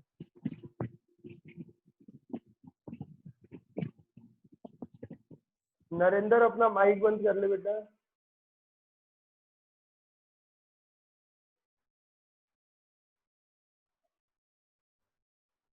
तो आप देखते हैं, इसमें देख लेते हैं हम, तो क्या हो जाएगा। तो यहाँ से कौन सी गैस आई? हाइड्रोजन गैस आई। यहाँ से कौन सी गैस आई? यहाँ से ऑक्सीजन गैस आई। और बीच में जो सेकंड कंपार्टमेंट होता है, इस सेकंड कंपार्टमेंट में क्या होता है बेटा? इलेक्ट्रोलाइट होते हैं। क्या होते हैं? इलेक्ट्रोलाइट होते हैं। एक्वस इलेक्ट्रोलाइट होता है। क्या होता है? एक्वस इलेक्ट्रोलाइट होता है। तो ये एक्वस इलेक्ट्रोलाइट होता है, ठीक है। कोई भी एक्वस इलेक्ट्रोलाइट इसमें यूज करते हैं। Aqueous electrolyte, electrolyte, aqueous electrolyte इसमें यूज करते हैं। तो एक्वस इलेक्ट्रोलाइट इसमें यूज करते हैं, वो हम ज्यादा से ज्यादा क्या यूज करते हैं? या तो पोटेशियम हाइड्रोक्साइड, हमें इसमें OH नेगेटिव आयन चाहिए इलेक्ट्रोलाइट में। क्या चाहिए होते हैं? OH नेगेटिव आयन चाहिए होते हैं, हाइड्रोक्साइड आयन चाहिए होते हैं। तो हम पोटेशियम हाइड्रोक्साइड भी यूज कर सकते हैं, और हम सोडियम हाइड्रोक्साइड भी क्या कर सकते हैं? यूज कर सकते हैं। ये एक्वस इलेक्ट्रोलाइट है, ठीक है। तो इसमें सोडियम हाइड्रोक्साइड ले लो चाहे पोटेशियम हाइड्रोक्साइड ले लो, कॉस्ट कम के लिए हम सोडियम हाइड्रोक्साइड ले लेते हैं। वो एक्वस कंडीशन में ले लिया, ठीक है। और यहाँ से जो एक्स्ट्रा वाटर होगा वो बाहर एस्केप कर सके, बस ये है इस तरीके से। तो आप देखो होता क्या है। अब अगर हम देखें तो एक होता है कैथोड और एक होता है एनोड। तो देखो इधर से ऑक्सीजन आ रही है, ऑक्सीजन ऑक्सीडाइजिंग एजेंट होता है। ऑक्सीडाइजिंग एजेंट अपना रिडक्शन करता है, तो यहाँ ऑक्सीजन का रिडक्शन होगा, तो जहाँ रिडक्शन होगा वो कैथोड होगा। तो ये कैथोड होगा जहाँ रिडक्शन होगा। समझाता हूँ। ऑक्सीजन क्या है भाई? एक ऑक्सीडाइजिंग एजेंट है। ऑक्सीडाइजिंग एजेंट अपना क्या करेगा? रिडक्शन करेगा, यानी ऑक्सीजन अपना रिडक्शन करेगा। अपना रिडक्शन कर रहा है, तो ये क्या हो गया बेटा? ये कैथोड हो गया। क्या हो गया? कैथोड हो गया। इधर से क्या आया? हाइड्रोजन आया। हाइड्रोजन क्या है? रिड्यूसिंग एजेंट है, एज ए फ्यूल। फ्यूल एक तरीके से रिड्यूसिंग एजेंट ही हो गए। तो हाइड्रोजन है, हाइड्रोजन क्या है? रिड्यूसिंग एजेंट है। तो रिड्यूसिंग एजेंट अपना क्या करते हैं? तो रिड्यूसिंग एजेंट अपना ऑक्सीडेशन करते हैं। अपना क्या करते हैं? ऑक्सीडेशन। तो हाइड्रोजन अपना ऑक्सीडेशन करेगा, तो हाइड्रोजन अपना ऑक्सीडेशन करेगा इस इलेक्ट्रोड पे। तो ये क्या हुआ बेटा? ये एनोड हो गया। क्या हो गया? एनोड हो गया। यही है। अब आपको पता है जो एनोड होता है वो होता क्या है, जो एनोड होता है वो नेगेटिवली चार्ज होता है, और जो कैथोड होता है वो क्या होता है बेटा, पॉजिटिवली चार्ज होता है। एनोड क्या होता है, नेगेटिवली चार्ज, कैथोड क्या होता है, पॉजिटिवली चार्ज होता है। तो देखो रिएक्शन क्या होगा वो देख लेते हैं, एनोड और कैथोड पे रिएक्शन क्या हो जाएगा। तो एनोड पे हाइड्रोजन का ऑक्सीडेशन होगा, कैथोड पे ऑक्सीजन का क्या होगा, रिडक्शन होगा। तो देखते हैं कैसे रिएक्शन होता है, क्या किस तरीके से होगा। एक्वस लेने का मतलब है सोडियम हाइड्रोक्साइड तो हाई, एक्वस लेने का मतलब है कि इसके अंदर सोडियम आयन भी है, इसके अंदर हाइड्रोक्साइड आयन भी है, और इसके अंदर वाटर भी है, इसके अंदर वाटर भी है। तो इसमें सोडियम आयन भी है, तो सोडियम आयन हो, चाहे पोटेशियम हाइड्रोक्साइड ले लेते हैं तो पोटेशियम आयन होते। हमें सोडियम पोटेशियम से मतलब नहीं है, कोई भी हो, चाहे सोडियम हाइड्रोक्साइड हो चाहे पोटेशियम हाइड्रोक्साइड, उससे कोई लेना देना नहीं। होने क्या चाहिए, हाइड्रोक्साइड आयन होने जरूरी है। तो सोडियम पोटेशियम से फर्क नहीं पड़ता, क्या है होना जरूरी है, हाइड्रोक्साइड आयन और वाटर, ये दो होने जरूरी है। तो एक्वस इसलिए लिया है ताकि इसमें वाटर हो, और सोडियम हाइड्रोक्साइड इसलिए लिया है ताकि इसमें हाइड्रोक्साइड आयन हो। तो देखो एनोड पे रिएक्शन क्या होगा, एनोड पे देखते हैं रिएक्शन क्या होगा। तो एनोड का रिएक्शन देखते हैं। तो एनोड पे क्या हो जाएगा बेटा, एनोड पे जो हाइड्रोजन है वो क्या करेगा, हाइड्रोक्साइड आयन के साथ रिएक्ट करेगा। अरे किसके साथ रिएक्ट करेगा, हाइड्रोक्साइड आयन के साथ रिएक्ट करेगा। तो वो हाइड्रोक्साइड आयन के साथ रिएक्ट करेगा और वो बदल जाएगा, वो किसमें बदल जाएगा, वाटर में बदल जाएगा। किसमें बदल जाएगा, वाटर में बदल जाएगा। थोड़ा नीचे लिख लेता हूं मैं इसको। एनोड पे जो होगा वो क्या होगा, एनोड पे ये होगा, जो हाइड्रोजन है, जो हाइड्रोजन गैस गई यहाँ से, ये हाइड्रोजन क्या थी बेटा, ये हाइड्रोजन गैस है, ठीक है। ये इसमें गई, कौन से कंपार्टमेंट में गई है, फर्स्ट कंपार्टमेंट में गई। तो फर्स्ट कंपार्टमेंट में गई है, फर्स्ट कंपार्टमेंट में ये क्या है, इलेक्ट्रोड है। क्या है ये, इलेक्ट्रोड है, एक्सपेंसिव इलेक्ट्रोड होती है, ठीक है, पोरस इलेक्ट्रोड होती है। ये क्या करती है, पोरस इलेक्ट्रोड होती है, इसलिए गैस इसमें से क्या कर जाती है, डिफ्यूज कर जाती है। पोरस इसलिए होनी चाहिए ताकि गैस इलेक्ट्रोड्स में से क्या कर सके, डिफ्यूज कर सके। भैया जो गैस है, हाइड्रोजन गैस है, और जो ये ऑक्सीजन गैस है, ये इलेक्ट्रोड्स में से क्या कर जानी चाहिए, ये इलेक्ट्रोड में से डिफ्यूज करके अंदर चली जानी चाहिए। इलेक्ट्रोड्स में से डिफ्यूज करके कहाँ चली जानी चाहिए, अंदर। इसलिए क्या लिया है हमने, इसलिए हमने क्या लिया बेटा, पोरस इलेक्ट्रोड लिया है। और कैटलिस्ट है पैलेडियम प्लेटिनम, जो कि एक्सपेंसिव है। तो एनोड पे क्या हो जाएगा, एनोड पे जो हाइड्रोजन है, एनोड पे जो हाइड्रोजन है वो क्या करती है बेटा, वो ये जो हाइड्रोक्साइड आयन है, कौन से आयन है ये जो हाइड्रोक्साइड आयन है, ये वाला जो हाइड्रोक्साइड आयन, हाइड्रोक्साइड आयन के साथ, हाइड्रोक्साइड आयन के साथ रिएक्ट करेगी और क्या बनाती है बेटा, वाटर बनाती है, और इलेक्ट्रॉन रिलीज होते हैं। क्या रिलीज होते हैं, इलेक्ट्रॉन रिलीज होते हैं। बैलेंस करने के लिए थोड़ा बैलेंस करते हैं। तो दो हाइड्रोजन गैस के मॉलिक्यूल 4 हाइड्रोक्साइड आयन के साथ रिएक्ट करेंगे। कितने हाइड्रोक्साइड आयन के साथ रिएक्ट करेंगे, 4 हाइड्रोक्साइड आयन के साथ रिएक्ट करेंगे। क्या होंगे बेटा, 4 इलेक्ट्रॉन क्या होगा, रिलीज होगा, और 4 वाटर मॉलिक्यूल बनेंगे। अरे कितने बनेंगे, 4 वाटर मॉलिक्यूल बनेंगे। थोड़ा सा आपको अगर दिक्कत लग रही होगी तो कोई बहुत बड़ी दिक्कत वाली चीज ये होती नहीं है, आप आसानी से चाहो तो इसको समझ सकते हो, ठीक है। कोई बहुत बड़ी चीज नहीं है, मैं समझाता हूँ। हाइड्रोजन है, तो हाइड्रोजन टूट जाएगा किसमें, हाइड्रोजन गैस के 2 एटम मिलके एक मॉलिक्यूल बनाते, तो हाइड्रोजन हाइड्रोजन गैस के 2 एटम आ गए, और ये हाइड्रोक्साइड आयन क्या है, हाइड्रोक्साइड आयन। तो हाइड्रोक्साइड आयन क्या करेगा, एक इलेक्ट्रॉन ये देगा, एक इलेक्ट्रॉन ये देगा। ये हाइड्रोक्साइड हाइड्रोजन के साथ रिएक्ट करेगा, क्या बना लेगा, वाटर। ये हाइड्रोक्साइड इसके साथ रिएक्ट करेगा, हाइड्रोजन के साथ क्या बना लेगा, वाटर। कितने वाटर बन जाएंगे, 2 वाटर और 2 इलेक्ट्रॉन। तो ये एक सिंगल के लिए तो ये हुआ, डबल के लिए क्या हो जाएगा, 2 हाइड्रोजन ले लूंगा तो 4 टाइम्स हो जाएंगे। कितने टाइम्स हो जाएंगे, 4 टाइम्स हो जाएंगे, ठीक है। तो ये 4 टाइम्स हो जाएंगे। आप समझना चाहो तो ऐसे समझ सकते हो कि भाई कितने 2 हाइड्रोजन गैस के मॉलिक्यूल थे ना, और कितने हाइड्रोक्साइड आयन थे, 4 हाइड्रोक्साइड आयन थे। तो देखो एक हाइड्रोजन जो है H2, उसमें 2 एटम होते हैं, तो टूट जाएगा, कितने बनेंगे, 2 एटम बनेंगे एक से, तो 2 से कितने बनेंगे आप खुद बताओ, 2 से कितने बनेंगे? एक हाइड्रोजन, एक H2 क्या दे रहा है बेटा? 2 हाइड्रोजन के एटम दे रहा है, तो 2 H2 क्या देंगे बेटा? 2 H2, 2 हाइड्रोजन के एटम दिए, तो 2 H2 क्या देंगे? 4 हाइड्रोजन के एटम देंगे। क्या देंगे? 4 हाइड्रोजन के एटम। समझने के लिए समझ लो, ये हुआ। अब आप देखो, एक हाइड्रोक्साइड आयन अपना ऑक्सीडेशन करेगा, ठीक है, अपना ऑक्सीडेशन करेगा, अगर वैसे समझ लेते हैं तो एक इलेक्ट्रॉन लूज करेगा। तो 4 हाइड्रोक्साइड आयन है, कितने जने लूज करेंगे बेटा? कितने जने लूज करेंगे? तो ये 4 जने लूज करेंगे, 4 जने ये लूज करेंगे, ठीक है।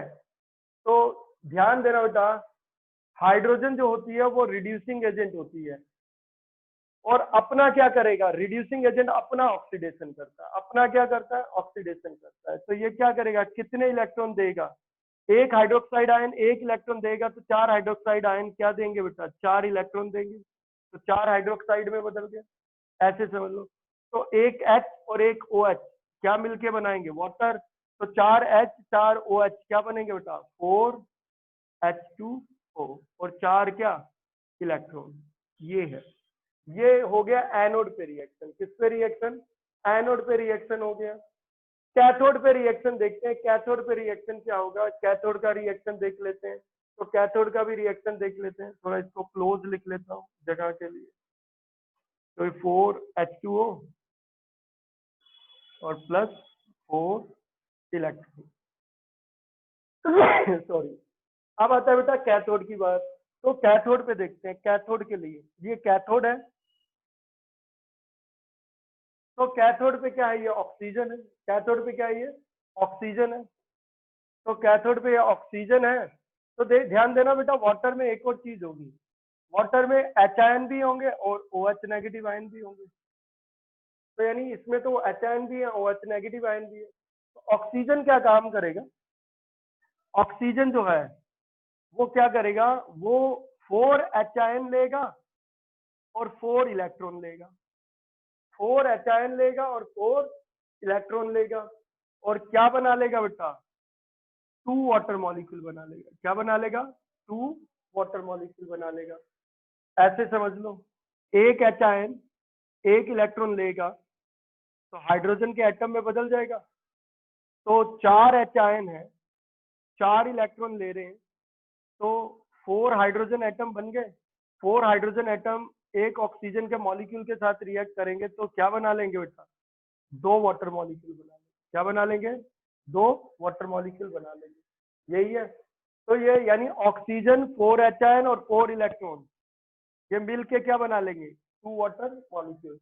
अगर हम देखें तो दोनों को अगर मैं ऐड कर दूं, दोनों को अगर मैं ऐड कर दूं, ये एनोड पे हुआ, वो कैथोड पे हुआ, ठीक है, ये एनोड पे हुआ, वो कैथोड पे हुआ।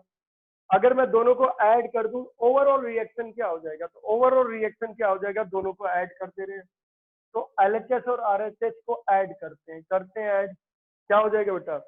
इसका LHS ये रहा और इसका LHS ये रहा, दोनों ऐड करो, कितना आ जाएगा? 2 हाइड्रोजन प्लस 4 OH नेगेटिव, क्या हो जाएगा? Oxygen plus 4 H ion plus 4 electron. यही है। और ये क्या है? ये क्या है? 4 water molecule plus 4 electron plus 2 water molecule. यही है। इसका RHS में इसका RHS ऐड कर दो, ठीक है। एनोड के LHS में कैथोड का LHS ऐड कर दो, और एनोड के RHS में एनोड का RHS ऐड कर दो, ओवरऑल इक्वेशन आ जाएगी। 4 इलेक्ट्रॉन से 4 इलेक्ट्रॉन कैंसिल हो गए, ठीक है। 2 वाटर मॉलिक्यूल और 4 वाटर मॉलिक्यूल कितना हो जाएगा बेटा? 6 वाटर मॉलिक्यूल, 6 वाटर मॉलिक्यूल हो जाएगा।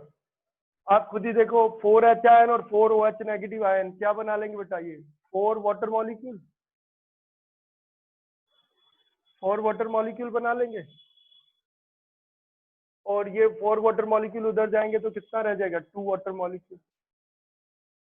तो इसका मतलब क्या है, हाइड्रोजन गैस ऑक्सीजन गैस के साथ रिएक्ट कर रही है, ठीक है, और क्या बना रहा है बेटा, वाटर बन रहा है। क्या बन रहा है, वाटर बन रहा है। तो ये ओवरऑल रिएक्शन होता है कि हाइड्रोजन गैस ऑक्सीजन गैस के साथ रिएक्ट करती है और क्या बनता है बेटा, वाटर बनता है। क्या बनता है, वाटर बनता है। तो ये ओवरऑल रिएक्शन हो जाएगा। ये क्या हो गया, ओवरऑल रिएक्शन। ये एनोड का रिएक्शन, ये कैथोड का रिएक्शन, ये ओवरऑल रिएक्शन। तो इसमें से वाटर सर निकल एक बार जाएगा। सर एक बार एक मिनट, एनोड का कैथोड का रिएक्शन बताना सर एक बार। एक मिनट रुक जा। ये वाटर इसमें निकलेगा, जो वाटर है इसमें बाई प्रोडक्ट होता है। क्या होता है, वाटर इसमें बाई प्रोडक्ट होता है। तो ये वाटर बाई प्रोडक्ट है। तो जैसे ऐसा हुआ कि यहाँ से कौन सी गैस अंदर गई, ये इलेक्ट्रोड पोरस थी और इनमें से गैस डिफ्यूज कर गई, पेनिट्रेट कर गई, हाइड्रोजन गैस और ऑक्सीजन गैस अंदर चली गई इलेक्ट्रोलाइट में और वहां रिएक्ट कर गई। हाइड्रोजन ऑक्सीजन के साथ रिएक्ट करके क्या बना लिया उसने, वाटर बना लिया। हाइड्रोजन ऑक्सीजन ने रिएक्ट करके क्या बना लिया, वाटर बना लिया। और ये वाटर जो है ये बाहर निकल जाएगा और बहुत ही प्योर वाटर होता है। ये इतना प्योर वाटर होता है कि आप इसको ड्रिंक भी कर सकते हो। बहुत साफ पानी होता है, तो ड्रिंकिंग पर्पज के लिए भी यूज कर सकते हो, आप पी सकते हो इसमें। ये जैसे अपोलो एक जो है स्पेसक्राफ्ट गया था, ठीक है, तो अपोलो के अंदर फ्यूल सेल ही लगा था, हाइड्रोजन फ्यूल सेल था, और जो इलेक्ट्रिसिटी देने के लिए डिवाइस के लिए, और इस फ्यूल सेल से जो पानी मिलता था उसी पानी को ड्रिंक करते थे एस्ट्रोनॉट। अब देखते हैं, इसमें देख लेते हैं। मैं कैथोड एनोड का एक सिंपल भी समझा देता हूँ, अगर इसमें आपको दिक्कत है तो आप सिंपल चाहो तो सिंपल भी समझना चाहो तो समझ सकते हो, ठीक है, कोई बहुत बड़ी चीज नहीं है, आप वैसे भी समझ सकते हो, बड़ा आसान है, ठीक है। वो देख लेते हैं, कैथोड एनोड को थोड़ा सिंपल समझ के देखते हैं। ये तो मैंने एनसीईआरटी जैसा बताया, मैं फिर से बता देता हूँ। वैसे तो देखो एनसीईआरटी में क्या था वो समझो। क्या हो रहा था बेटा, जो दो हाइड्रोजन थे वो 4H के साथ रिएक्ट कर रहे थे। दो हाइड्रोजन के मॉलिक्यूल, हाइड्रोजन गैस के दो मॉलिक्यूल 4H के साथ क्या कर रहे थे, रिएक्ट कर रहे थे हाइड्रोक्साइड आयन के साथ, और 4 वाटर मॉलिक्यूल बना रहे थे, और 4 इलेक्ट्रॉन क्या हो रहे थे बेटा, लूज हो रहे थे। 4 इलेक्ट्रॉन क्या हो रहे थे, लूज हो रहे थे। ये तो रिएक्शन हो रहा था एनोड पे, ये रिएक्शन हो रहा था किस पे, एनोड पे ये रिएक्शन हो रहा था। कैथोड पे देख लेते हैं क्या रिएक्शन है। कैथोड का रिएक्शन देख लेते हैं क्या है। तो कैथोड पे क्या है, जो एक ऑक्सीजन गैस का मॉलिक्यूल है, जो एक ऑक्सीजन गैस का मॉलिक्यूल है, वो 4H के साथ क्या कर रहा है, रिएक्ट कर रहा है। 4H और प्लस 4 इलेक्ट्रॉन ले रहा है, यानी एक ऑक्सीजन गैस का मॉलिक्यूल 4H ले रहा है, 4 इलेक्ट्रॉन ले रहा है, और किस में कन्वर्ट हो रहा है, वाटर मॉलिक्यूल में कन्वर्ट हो रहा है। तो 2 वाटर मॉलिक्यूल में क्या हो रहा है, वो कन्वर्ट हो रहा है। अगर आपको इसमें कोई दिक्कत लगती है तो आप एक काम कर सकते हो, तो एनसीईआरटी का है, आपको दिक्कत लगती है तो आप ना एनोड वाला थोड़ा सिंप्लीफाई भी कर सकते हो। एनोड कोई बहुत बड़ी चीज नहीं है, एनोड थोड़ा सिंपल कर लो। एनोड वाला थोड़ा सिंपल कर लेते हैं। एनोड वाला, एनोड का देखते हैं बेटा क्या है। आपको याद होगा कि भाई हाइड्रोजन का तो ऑक्सीडेशन होना है और ऑक्सीजन का क्या होना है, रिडक्शन होना है। हाइड्रोजन का क्या होना है, ऑक्सीडेशन, और ऑक्सीजन का क्या होना है, रिडक्शन होना है। यही है। तो आप समझने के लिए ऐसे याद रख सकते हो। तो एनोड पे क्या होगा, हाइड्रोजन का ऑक्सीडेशन होगा। तो हाइड्रोजन जो होती है बेटा, हाइड्रोजन जो होती है, हाइड्रोजन ऐसे समझ लो, एक हाइड्रोजन का एटम क्या करेगा, इलेक्ट्रॉन लूज करेगा। एनोड का मतलब क्या है, मैंने पहले ही बताया, दुनिया का कोई भी सेल है एनोड पे ऑक्सीडेशन होगा। तो एनोड पे ऑक्सीडेशन होगा, तो हाइड्रोजन का ऑक्सीडेशन होगा। ऑक्सीडेशन मतलब लॉस ऑफ इलेक्ट्रॉन, क्या है, लॉस ऑफ इलेक्ट्रॉन। तो हाइड्रोजन इलेक्ट्रॉन का क्या करता है, लॉस करेगा। तो हाइड्रोजन का जो एटम है वो एक इलेक्ट्रॉन का लॉस करेगा, तो एक इलेक्ट्रॉन का लॉस करेगा तो किसमें कन्वर्ट हो जाएगा, एच आयन में कन्वर्ट हो जाएगा। अरे किसमें कन्वर्ट हो जाएगा, एच आयन में वो कन्वर्ट हो जाएगा। तो एच आयन में कन्वर्ट हो गया वो। तो दो हाइड्रोजन के एटम होते, अगर कितने हाइड्रोजन के एटम होते, दो हाइड्रोजन के एटम होते, अगर दो हाइड्रोजन के एटम होते तो कितने एच आयन बनते, दो एच आयन बनते और दो इलेक्ट्रॉन लूज होते, यही होता है। तो अगर क्या होता बेटा, अगर 4 हाइड्रोजन के एटम होते तो 4 एच आयन बनते और 4 इलेक्ट्रॉन क्या होते, लूज होते। ऐसे समझ लो, 4 हाइड्रोजन के एटम क्या कर रहे हैं बेटा, 4 एचायन बना रहे हैं और 4 इलेक्ट्रॉन क्या कर रहे हैं, लूज कर रहे हैं। 4 हाइड्रोजन के एटम, एटम में तो मिलता नहीं, एटॉमिक हाइड्रोजन तो नहीं है, कौन सी हाइड्रोजन है, मॉलिक्यूलर हाइड्रोजन है, डाई हाइड्रोजन है। तो क्या करेंगे, इसको हम H2 के रूप में लिखना है तो कैसे लिखेंगे, तो 4 एटम का मतलब हो गया हाइड्रोजन गैस के 2 मॉलिक्यूल, हाइड्रोजन गैस के 2 मॉलिक्यूल। तो हाइड्रोजन गैस के जो 2 मॉलिक्यूल है, हाइड्रोजन गैस के जो 2 मॉलिक्यूल है वो क्या दे रहे हैं बेटा, 4 एचायन दे रहे हैं एक्वस स्टेट में, अरे क्या दे रहे हैं, 4 एचायन दे रहे हैं एक्वस स्टेट में और 4 इलेक्ट्रॉन दे रहे हैं। तो ये हुआ, तो यानी ये एनोड पे कर दो, ये आप एनोड पे ये भी लिख सकते हो, ठीक है, ये रिएक्शन भी है, ठीक है। कैथोड पे तो यही रहेगा, कैथोड का समझ लेते हैं, कैथोड पे क्या होगा, तो कैथोड पे क्या होगा वो देख लेते हैं। एनोड का तो बड़ा आसान था, एनोड का ये था कि जो हाइड्रोजन है, एक हाइड्रोजन मॉलिक्यूल है, वो क्या करेगा, टूटेगा और 2 हाइड्रोजन के एटम में बदलेगा। दोनों हाइड्रोजन का एटम क्या करेंगे बेटा, एक एक इलेक्ट्रॉन लूज करेंगे, तो ये भी एक इलेक्ट्रॉन लूज करेगा तो एचायन में बदलेगा, ये भी एक इलेक्ट्रॉन लूज करेगा तो एचायन में बदलेगा। और कितने इलेक्ट्रॉन लूज कर देंगे, दोनों मिलके 2 इलेक्ट्रॉन लूज करके देंगे, तो यानी 2 एचायन में बदल गया। तो 2 हाइड्रोजन के मॉलिक्यूल क्या करेंगे, 4 एचायन में बदलेंगे और क्या करेंगे, 4 इलेक्ट्रॉन क्या करेंगे, लूज करेंगे, रिलीज करेंगे।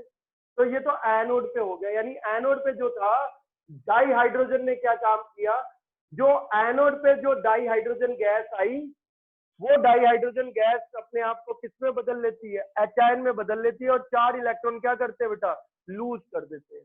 कैथोड पे रिएक्शन देखते हैं, कैथोड पे क्या होगा, कैथोड पे जो ऑक्सीजन आई है, कैथोड पे जो ऑक्सीजन आई है वो ऑक्सीजन इन्हीं को यूज कर लेती है। जो कैथोड पे ऑक्सीजन आई है वो इन्हीं एचायन और इलेक्ट्रॉन को यूज करती है। जो कैथोड की ऑक्सीजन है, जो कैथोड पे ऑक्सीजन आई वो क्या करेगी, ये 4 एचायन लेगी और 4 इलेक्ट्रॉन लेगी। और आपको पता है बेटा 4 एचायन 4 इलेक्ट्रॉन और क्या है, और ऑक्सीजन है, और क्या है, ऑक्सीजन है। क्या हो जाएगा, मिलके ये क्या करेंगे आपस में, 4 एचायन 4 इलेक्ट्रॉन मिलके क्या बना रहे हैं बेटा, 4 हाइड्रोजन। और ये 4 हाइड्रोजन क्या करेंगे, एक ऑक्सीजन के साथ रिएक्ट करेंगे। तो ऑक्सीजन का एक मॉलिक्यूल होता, तो ऑक्सीजन का एक मॉलिक्यूल को 4 हाइड्रोजन मिलेंगे तो वो क्या बना लेगा, 2 वाटर मॉलिक्यूल बना ले, क्या बना लेगा, 2 वाटर मॉलिक्यूल। तो क्या बन जाएंगे, 2 वाटर मॉलिक्यूल बन जाएंगे। तो इस तरीके से 2 वाटर मॉलिक्यूल बन जाएंगे। तो आप चाहो तो ये भी दिखा सकते हो, दिखाने के लिए ये भी दिखा सकते हो, ठीक है, कोई दिक्कत वाली बात नहीं है, ठीक है, ऐसे भी आप दिखा सकते हो। तो ये कैथोड का रिएक्शन हो गया, किसका रिएक्शन हो गया, कैथोड का रिएक्शन हो गया। तो एनोड और कैथोड पे इस तरीके से आप क्या, अब देखो दोनों को ऐड करोगे तो क्या हो जाएगा, दोनों को ऐड कर दो, कैथोड एनोड को दोनों को ऐड कर दो। तो एनोड पे हाइड्रोजन एचायन में बदला 4 और क्या निकले, 2 हाइड्रोजन गैस के मॉलिक्यूल 4 एचायन में बदले, 4 इलेक्ट्रॉन क्या हुए, रिलीज हुए। कैथोड पे एक हाइड्रोजन का गैस का मॉलिक्यूल 4 एचायन लेगा, 4 इलेक्ट्रॉन लेगा, किसमें बदल जाएगा, वाटर में बदल जाएगा। दोनों में ऐड कर दो, तो दोनों को ऐड करोगे तो कर दो ऐड यहीं पे, यहाँ ये उसमें डाल दोगे RHS में, तो यहाँ +4 एचायन और +4 इलेक्ट्रॉन, और यहाँ क्या डाल दोगे, प्लस क्या हो जाएगा, 2 हाइड्रोजन गैस के मॉलिक्यूल, ये हो गया, क्या हो गया, 4 इलेक्ट्रॉन से 4 इलेक्ट्रॉन क्या हो जाएगा, कैंसिल, 4 एचायन से क्या हो जाएगा, 4 एचायन कैंसिल। यानी क्या हुआ बेटा, हाइड्रोजन ऑक्सीजन के साथ रिएक्ट करके क्या बना रहा है, वाटर बना रहा है, और ये वाटर बाई प्रोडक्ट के रूप में इसमें से बाहर निकल रहा है। तो यहाँ से कौन सी गैस डालते रहो, यहाँ से हाइड्रोजन गैस डालते रहो, यहाँ से कौन सी गैस डालते रहो, यहाँ ऑक्सीजन गैस डालते रहो, बाई प्रोडक्ट में क्या मिलता है, वाटर मिलता चला जाएगा। कैथोड एनोड और ओवरऑल रिएक्शन आपको पता होना चाहिए। अब आते हैं इसकी डिसएडवांटेज और इसकी एडवांटेज पे आ जाते हैं। तो डिसएडवांटेज क्या है और इसकी एडवांटेज क्या है वो आपको समझना पड़ेगा। तो मैं आपको बताता हूँ बेटा डिसएडवांटेज क्या है। तो इसकी डिसएडवांटेज 2 है।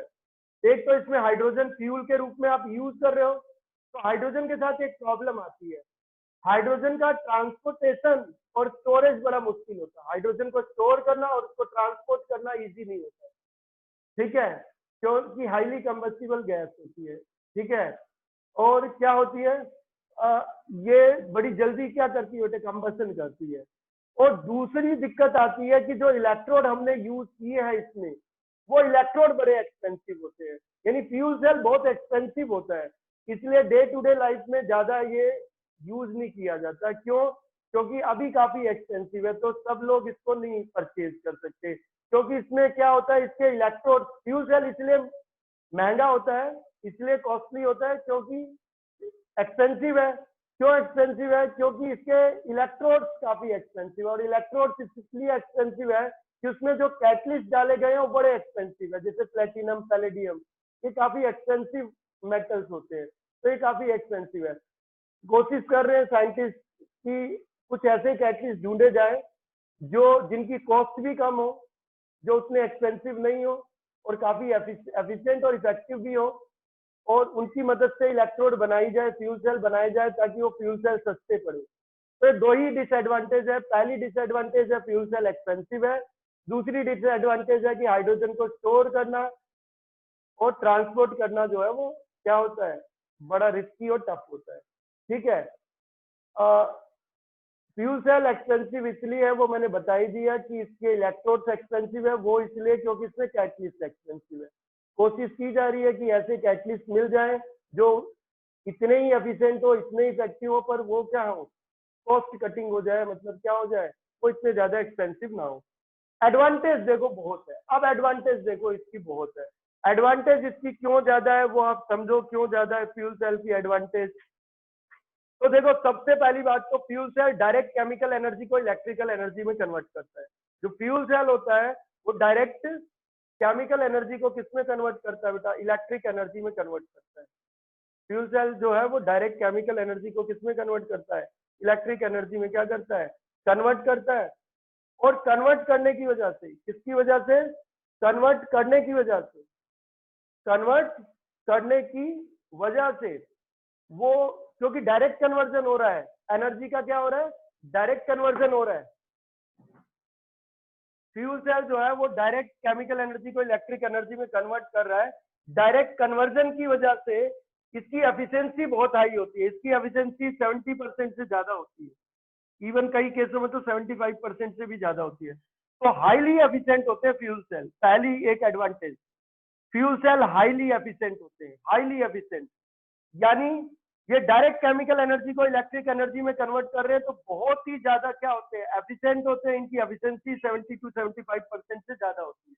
दूसरी बात, ये कोई नॉइज पॉल्यूशन, कोई एनवायरमेंटल पॉल्यूशन नहीं करते। क्यों? क्योंकि इनमें बाई प्रोडक्ट एक वाटर ही है।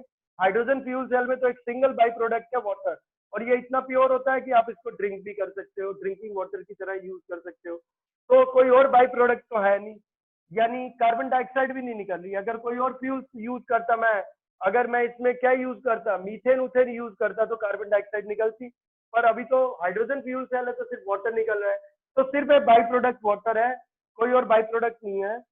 तो ये किसी भी तरीके का एनवायरमेंटल पॉल्यूशन जो है नहीं करता, कोई नॉइज पॉल्यूशन नहीं करता, ना कोई नॉइज पॉल्यूशन है, ना कोई एनवायरमेंटल पॉल्यूशन है।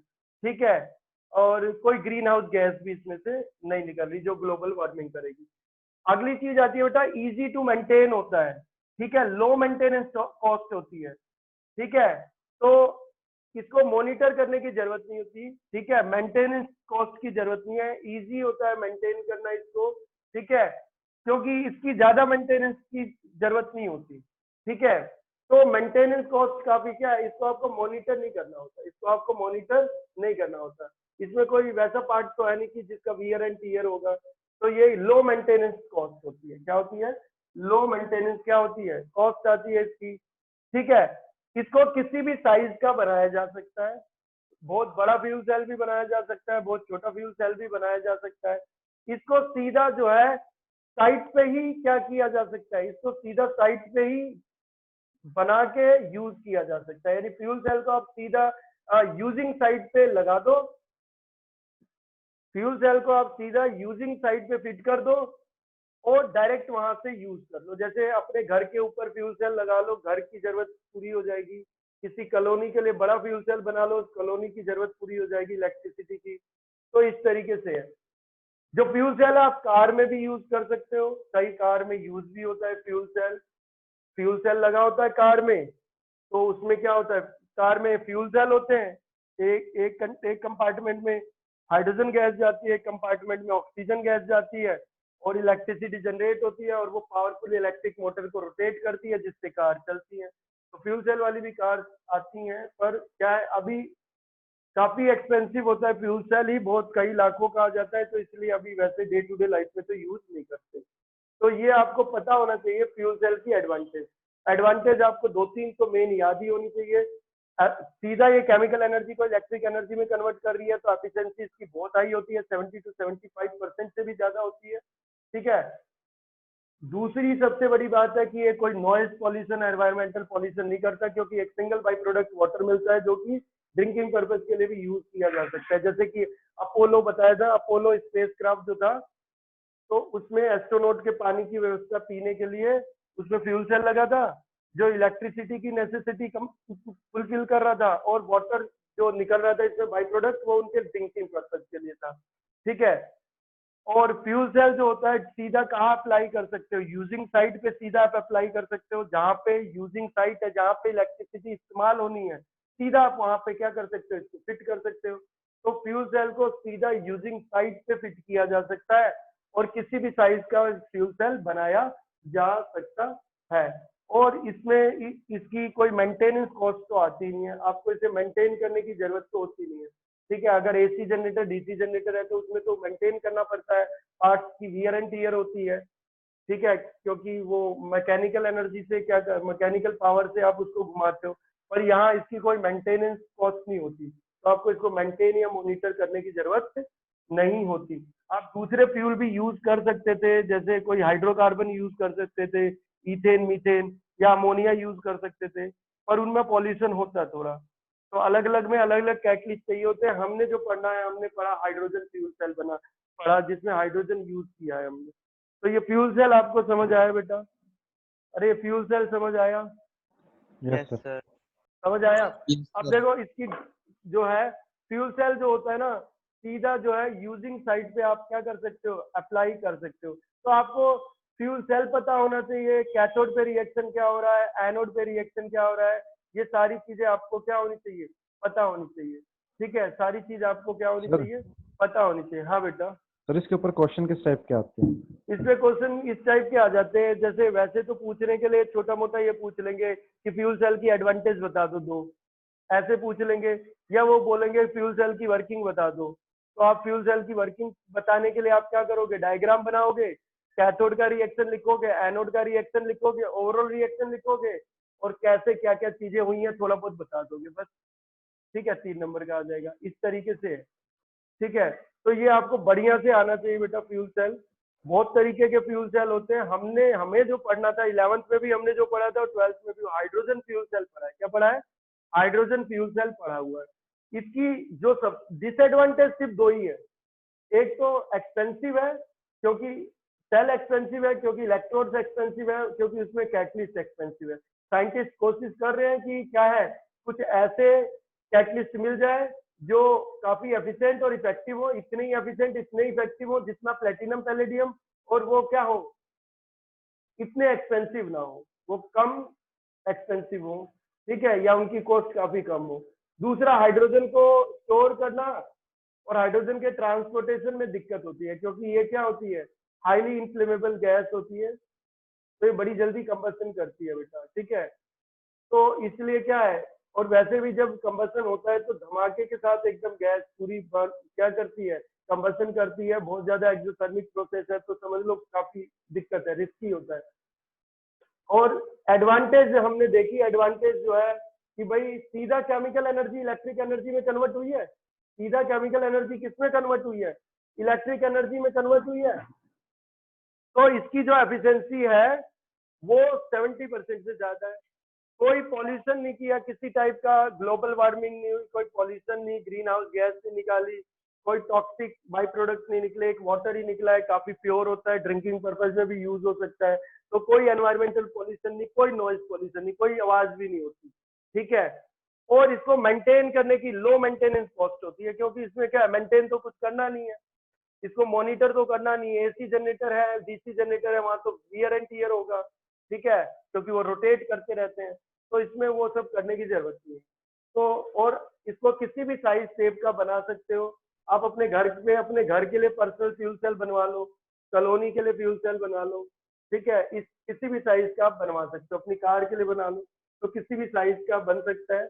पर अभी इलेक्ट्रोड का ही दिक्कत है कि भाई काफी कॉस्टली है, फ्यूल सेल काफी कॉस्टली है, तो अभी और हाइड्रोजन की स्टोरेज तो अभी थोड़ा लिमिटेड यूज है, लेकिन इन फ्यूचर हम इसी टाइप की एनर्जी के बारे में बात करेंगे, मतलब सोच भी रहे हैं, ठीक है। तो ये आया बेटा, सबको समझ आया?